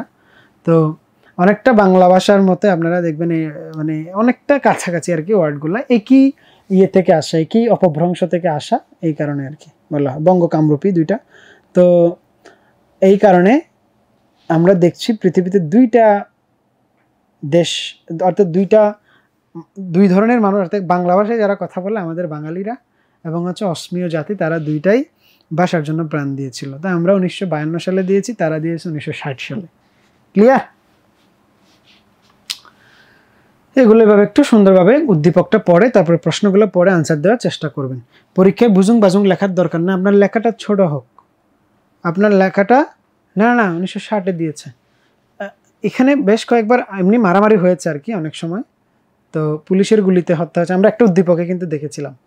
তাইলে এই প্রশ্নগুলো কিন্তু একটা ফ্রেমওয়ার্কের মধ্যে লিখতে হবে, তো এইভাবে মার্ক পাওয়া যাবে।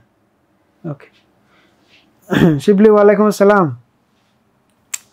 ঠিক আছে, তারপর আমরা দেখি একটু এর পরের প্রশ্ন আমরা যদি একটু দেখি, এখানে দেখেন, হ্যাঁ, মুক্তিযুদ্ধের গল্প শুনতে গিয়ে রুবেল দাদুকে জিজ্ঞেস করলো, মুক্তিযুদ্ধের সময় ভারত ও রাশিয়ার মতো বিশ্বের সব দেশই কি আমাদের সাহায্য করেছিল? উত্তরে দাদু বললেন, শক্তিধর রাষ্ট্রগুলোর মধ্যে 2টি দেশ সরাসরি আমাদের বিরোধিতা করেছে। কে কে 2টি দেশ বিরোধিতা করেছে? ইউএসএ এবং হচ্ছে চায়না। তাহলে বাংলাদেশকে দেখেন, বাংলাদেশ একটি তলাবিহীন জুড়ি, বটমলেস বাস্কেট বলেছিল বাংলাদেশকে। কি বলেছিল?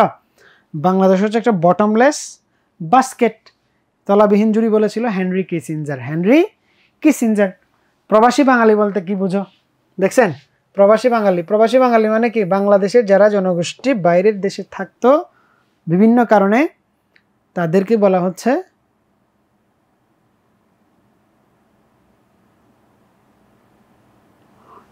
হচ্ছে কি আপনার প্রবাসী বাঙালি।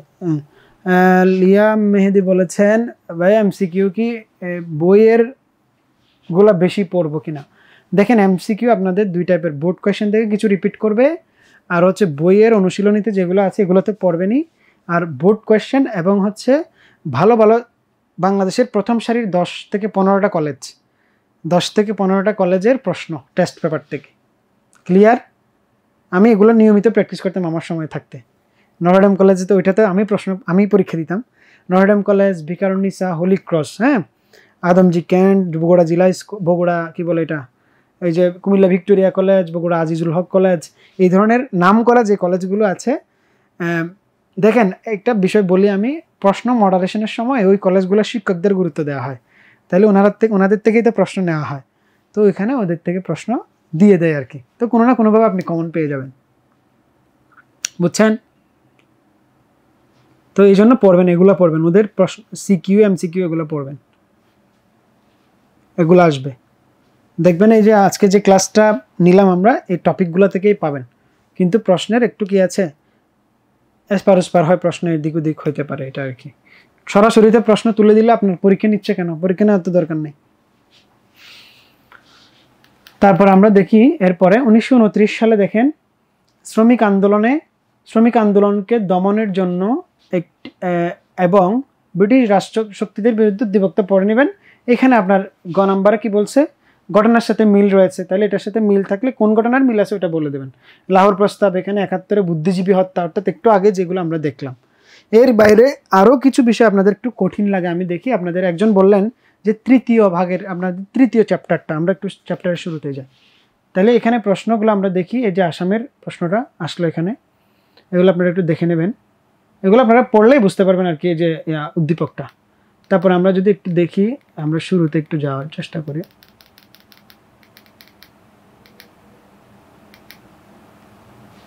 কি আমরা যদি এখানে দেখি, যে দেখেন আমরা তাইলে দেখি, আমরা এই যে আমাদের প্রথম প্রশ্ন হচ্ছে ইউরোপিয়ানদের আগমন থেকে এখানে 2টা টপিক খুব ইম্পর্টেন্ট। এখানে কয়টা? 2টা টপিক খুব ইম্পর্টেন্ট। 2টা টপিক খুব ইম্পর্টেন্ট, সেটা হলো, আমি বলি, এই যে দেখেন এখানে যদি একটু দেখি, তাহলে পর্তুগিজ এবং হচ্ছে ইংরেজরা,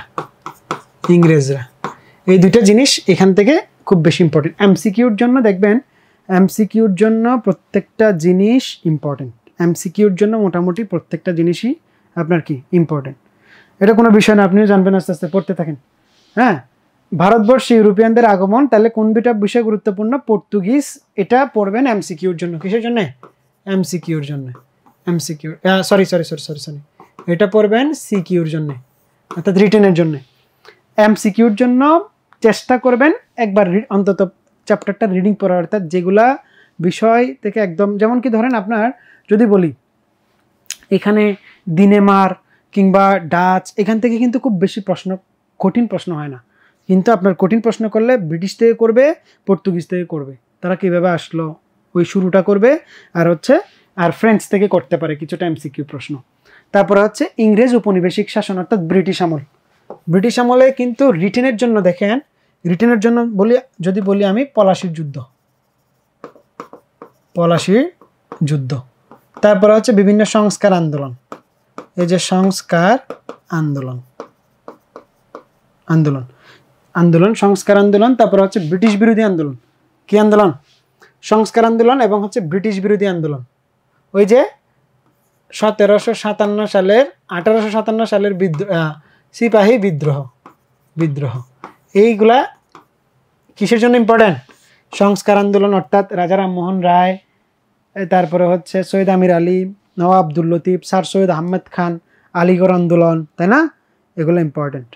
আলিগড় আন্দোলন, তারপরে পলাশির যুদ্ধে তো আপনারা কাহিনী জানেন, কারণ কি ফলাফল কি, ঠিক আছে? তারপরে যে 1857 সালের বিদ্রোহ কি, এটার কারণ, এটার কিন্তু অনেকগুলো কারণ ছিল। সামরিক কারণ ছিল, অর্থনৈতিক কারণ ছিল এবং হচ্ছে ধর্মীয় কারণ ছিল। ওই যে অ্যানফিল্ড নামক একটা কি বানাইছিল, একটা বানাইছিল না, আপনার অস্ত্র বানাইছিল না, একটা গুলি, বন্দুকের গুলি। তো এই কার্তুজটা খোলার সময় আপনার দাঁত দিয়ে খুলতে হইতো। তো একটা এরকম একটা বিষয় ছড়িয়ে পড়েছিল যে এটা দাঁত দিয়ে খোলার সময় হিন্দুদের জন্য এটা কি অবমাননাকর, কারণ এখানে শূকরের চর্বি এবং গরুর চর্বি ব্যবহার করা হয়েছে। তাহলে এটা দুই ধর্মের জন্য একটা ধর্মীয় একটা বিভেদ তৈরি করার চেষ্টা করেছে। তারা কিন্তু শুধু তাদের দ্বৈত শাসন বা বলেন যে শুধু বঙ্গভঙ্গ না, তাদের প্রত্যেকটা ক্ষেত্রে তারা divide and rule policy apply করতে চেয়েছে আমাদের উপরে। এবং সেই বঙ্গভঙ্গ থেকে আমাদের যে হিন্দু মুসলিম সংঘাতটা তৈরি হয়েছিল, সেই সংঘাত দিয়ে এখন শেখ হাসিনাও কিন্তু আমাদের এখানে আবার অর্থাৎ ব্যাক ফায়ার করতে চাইছিল আওয়ামী লীগ। বুঝতে পারেন নাই? যে হিন্দুদের একটা আন্দোলন তৈরি করে দেওয়ার মাধ্যমে, মুসলিম এবং হিন্দুদের একটা কোনোরকম দাঙ্গা লাগানোর মাধ্যমে ওই সময়কার যে কনসেপ্ট, সেই কনসেপ্টটা এখন ইউজ করতে চেয়েছিল। কিছু হইলে না হইলে আমাদের এখানে কিন্তু ধর্মীয় একটা দ্বিধাবিভেদ তৈরি হয়ে যায়।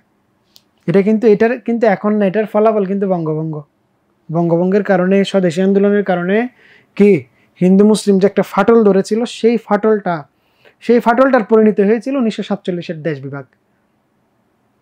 বুঝতে পারছেন আপনারা? নোয়াখালী গণহত্যা, তারপরে হচ্ছে আপনারা ওই যে বাংলাদেশের নোয়াখালীতে আর কি, বরিশালে, তারপর যেখানে যেখানে হিন্দু এলাকাগুলো আছে ওখানে হত্যাযজ্ঞ হয়েছে, অর্থাৎ কি আপনার ওই যে কি বলে হিন্দু মুসলিম দাঙ্গা হয়েছে। তারপরে ভারতের যে জায়গায় মুসলমান ছিল, কলকাতাতে, বিহারে মারামারি হয়েছে, মুসলমানদেরকে মারছে, এখানে হিন্দুদেরকে মারছে। তাহলে এই ধরনের বিষয়গুলো হচ্ছে আমাদের ওইভাবে লিখতে হবে আর কি পরীক্ষায় যদি আসে। আচ্ছা, একজন বললেন ভাইয়া লর্ড কার্জন, লর্ড রিপন। আচ্ছা দেখেন, এই যারা লর্ডগুলো আছে তাদের কাজকর্মগুলো পড়ে নেবেন। উপমহাদেশে কাগজে মুদ্রাকে চালু করে, রেলকে চালু করে, টেলিগ্রাফকে চালু করে, ঠিক আছে? বিধবা বিবাহ বিলুপ্ত করে কে, কার মাধ্যমে হয়েছিল? সতীদাহ প্রথা বিলুপ সাধন করে কে? 1 শালা বন্দোবস্ত, 5 শালা বন্দোবস্ত, 10 শালা বন্দোবস্ত, চিরস্থায়ী বন্দোবস্ত কে করেছে? রেগুলেটিং অ্যাক্ট চালু করেছে কে? কার সময়ে হচ্ছে কি বলে আপনার কার্জন হল প্রতিষ্ঠা হয়েছিল? বঙ্গভঙ্গ হয়েছিল কার সময়ে? বঙ্গভঙ্গ রদ হয়েছিল কার সময়ে? তাহলে এই যে এই বিষয়গুলো কিন্তু আসবে।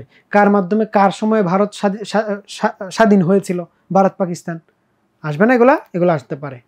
ওকে, তাহলে এগুলো একটু আমরা পড়ে নেব। উইলিয়াম বেন্টিং কি করেছে, বিশেষ করে আমি কয়েকজনের নাম বলে রাখি, এগুলো ইম্পর্টেন্ট বেশি।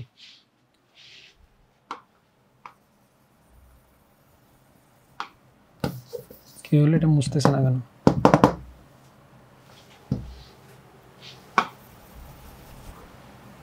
কাহিনী কি? আচ্ছা দেখেন, আমরা যদি দেখি, ধরেন আপনার ক্লাইভ তো ইম্পর্টেন্ট। ক্লাইভ আমি বলি, আপনারা লিখে রাখেন। Clive, lord William Bentinck, lord Warren Hastings, হ্যাঁ, lord Warren Hastings, lord Montagu Chelmsford, lord Minto, lord Curzon, ঠিক আছে?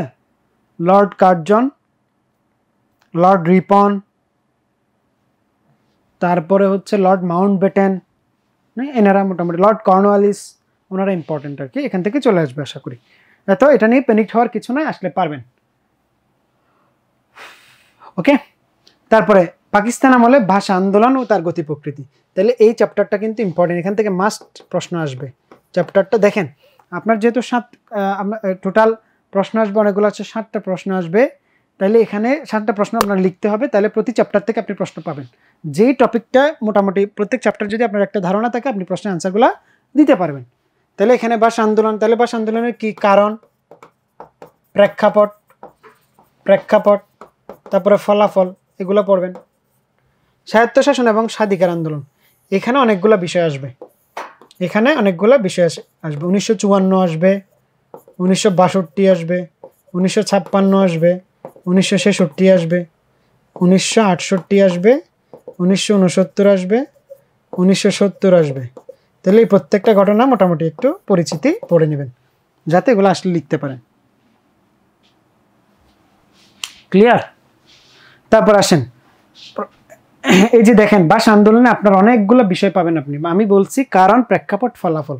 এখানে তো প্রত্যেক লোকজনের আলাদা কি আছে, ইতিহাস আছে, নারীদের ভূমিকা আছে, এই ভূমিকা এগুলো রিটেনে আসবে না, রিটেনে কি আসবে না।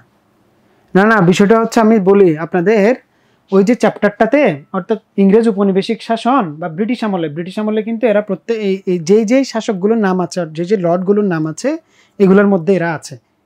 ক্লিয়ার?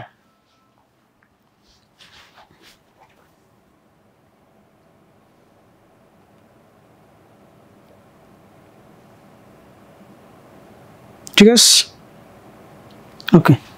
তাহলে আমরা একটু দেখি। এরপরে বাংলাদেশের স্বাধীনতার ঘোষণা ও মুক্তিযুদ্ধ। এখান থেকে দেখেন, এখান থেকে কি আসতে পারে, এখানে আমাদের এমসিকিউ এখান থেকে এই পার্ট থেকে বেশি আসবে, অর্থাৎ লাস্ট 2 চ্যাপ্টার থেকে ষষ্ঠ এবং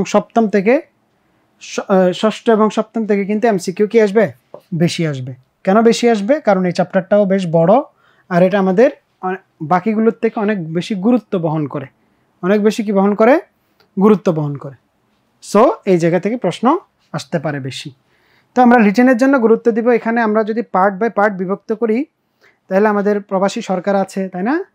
তারপরে হচ্ছে আমাদের স্বাধীন বাংলা বেতার কেন্দ্র, প্রবাসী অসহযোগ আন্দোলন, ঠিক আছে? আমরা 7 মার্চ স্কিপ করতে পারি। তারপরে হচ্ছে আপনার এরপরে কি আছে, এরপর আমাদের সেক্টরগুলো আছে, সেক্টরগুলোর একটা বর্ণনা দিতে পারেন। এরপরে আমাদের মুক্তিযুদ্ধের রণাঙ্গন, এর বাইরে এখান থেকে প্রশ্ন আসবে না। আচ্ছা, নতুন বইয়ে এটা জিয়াউর রহমানের কথা বলা আছে, নতুন বইয়ে ইখলাস বইয়া নতুন বইয়ে এটা জিয়াউর রহমানের কথা বলা আছে, আপনার নেতা জিয়াউর রহমান। ওকে, ঠিক আছে। তারপরে দেখেন, এরপরে এইখান থেকে মাস্ট আপনি একটাও পাইতে পারেন, চাইলে 2টাও পাইতে পারেন, তাদের যদি ইচ্ছা হয় 2টা দিতে পারে। প্রবাসী বাঙালি এবং বহির্বিশ্ব, প্রবাসী বাঙালি এবং কি বহির্বিশ্ব। তাইলে এখানে বহির্বিশ্বের মধ্যে আমাদেরকে যারা মুক্তিযুদ্ধে সহযোগিতা করেছে, বিশেষ করে সোভিয়েতের কাহিনীটা, অর্থাৎ সোভিয়েতের এবং ভারতের, তারা যে আমাদেরকে মুক্তিযুদ্ধে হেল্প করেছে, এই জিনিসটা ইম্পর্টেন্ট। কারা কারা? আমাদের বিদেশি বন্ধু একটু উদ্দীপক দিবে, উদ্দীপক দিয়ে বলবে যে উদ্দীপকের সাথে আপনার কোন কাহিনীটা মিল আছে, কোন কাহিনীটা কি আছে, মিল আছে। এই বিষয়গুলোকে রিলেট করতে হবে, যেভাবে বলেছি শুরুর দিকে ওইভাবে রিলেট করতে হবে। ক্লিয়ার? আর কোনো প্রশ্ন আছে কিনা বলেন আমাকে, আর কোনো কোশ্চেন আছে কিনা? তাহলে আমরা মোটামুটি এভাবে একটু গুরুত্ব দিলে আমরা পারবো আশা করি, ঠিক আছে। আর কয়েকটা বিষয় পড়বেন। প্রথম বিষয় হচ্ছে আমাদের পাঠ্য বইয়ের যে এমসিকিউ আছে, পাঠ্য বইয়ের এমসিকিউ। 2 নম্বর আমাদের বোর্ড কোয়েশ্চেন তো আছেই, বোর্ড কোয়েশ্চেন। এরপরে ভালো কলেজের, অর্থাৎ ভালো কলেজ বলতে শুরুর দিকের যে কলেজগুলো আছে, ওই কলেজগুলার 10 থেকে 15টা কলেজ মোটামুটি, বিশেষ করে আপনার Notre Dame college, Viqarunnisa holy cross, Adamjee cantt public, তারপর হচ্ছে মাহবুবুর রহমান মোল্লা কলেজ, তারপর হচ্ছে শামসুল হক খান কলেজ। হ্যাঁ, এইগুলো একটু পড়লে আশা করি পারবেন। সবার তো আশা করি টেস্ট পেপার আছে, তাই এই গাইডলাইন অনুযায়ী পড়বেন। আপনাদের আগামীতে আপনাদের আবার ইতিহাস সেকেন্ড পেপারের পরীক্ষা হবে, তো ওখানে আমরা এইভাবে সুন্দরভাবে আপনাদেরকে বোঝানোর চেষ্টা করবো আর কি। তাহলে কারো কোনো প্রশ্ন আছে কিনা? প্রশ্ন থাকলে করেন, অন্যথায় আমরা ক্লাস শেষ করতে পারি। ঠিক আছে, শেষ করলাম। আসসালামু আলাইকুম, সবাই ভালো থাকবেন, সুস্থ থাকবেন।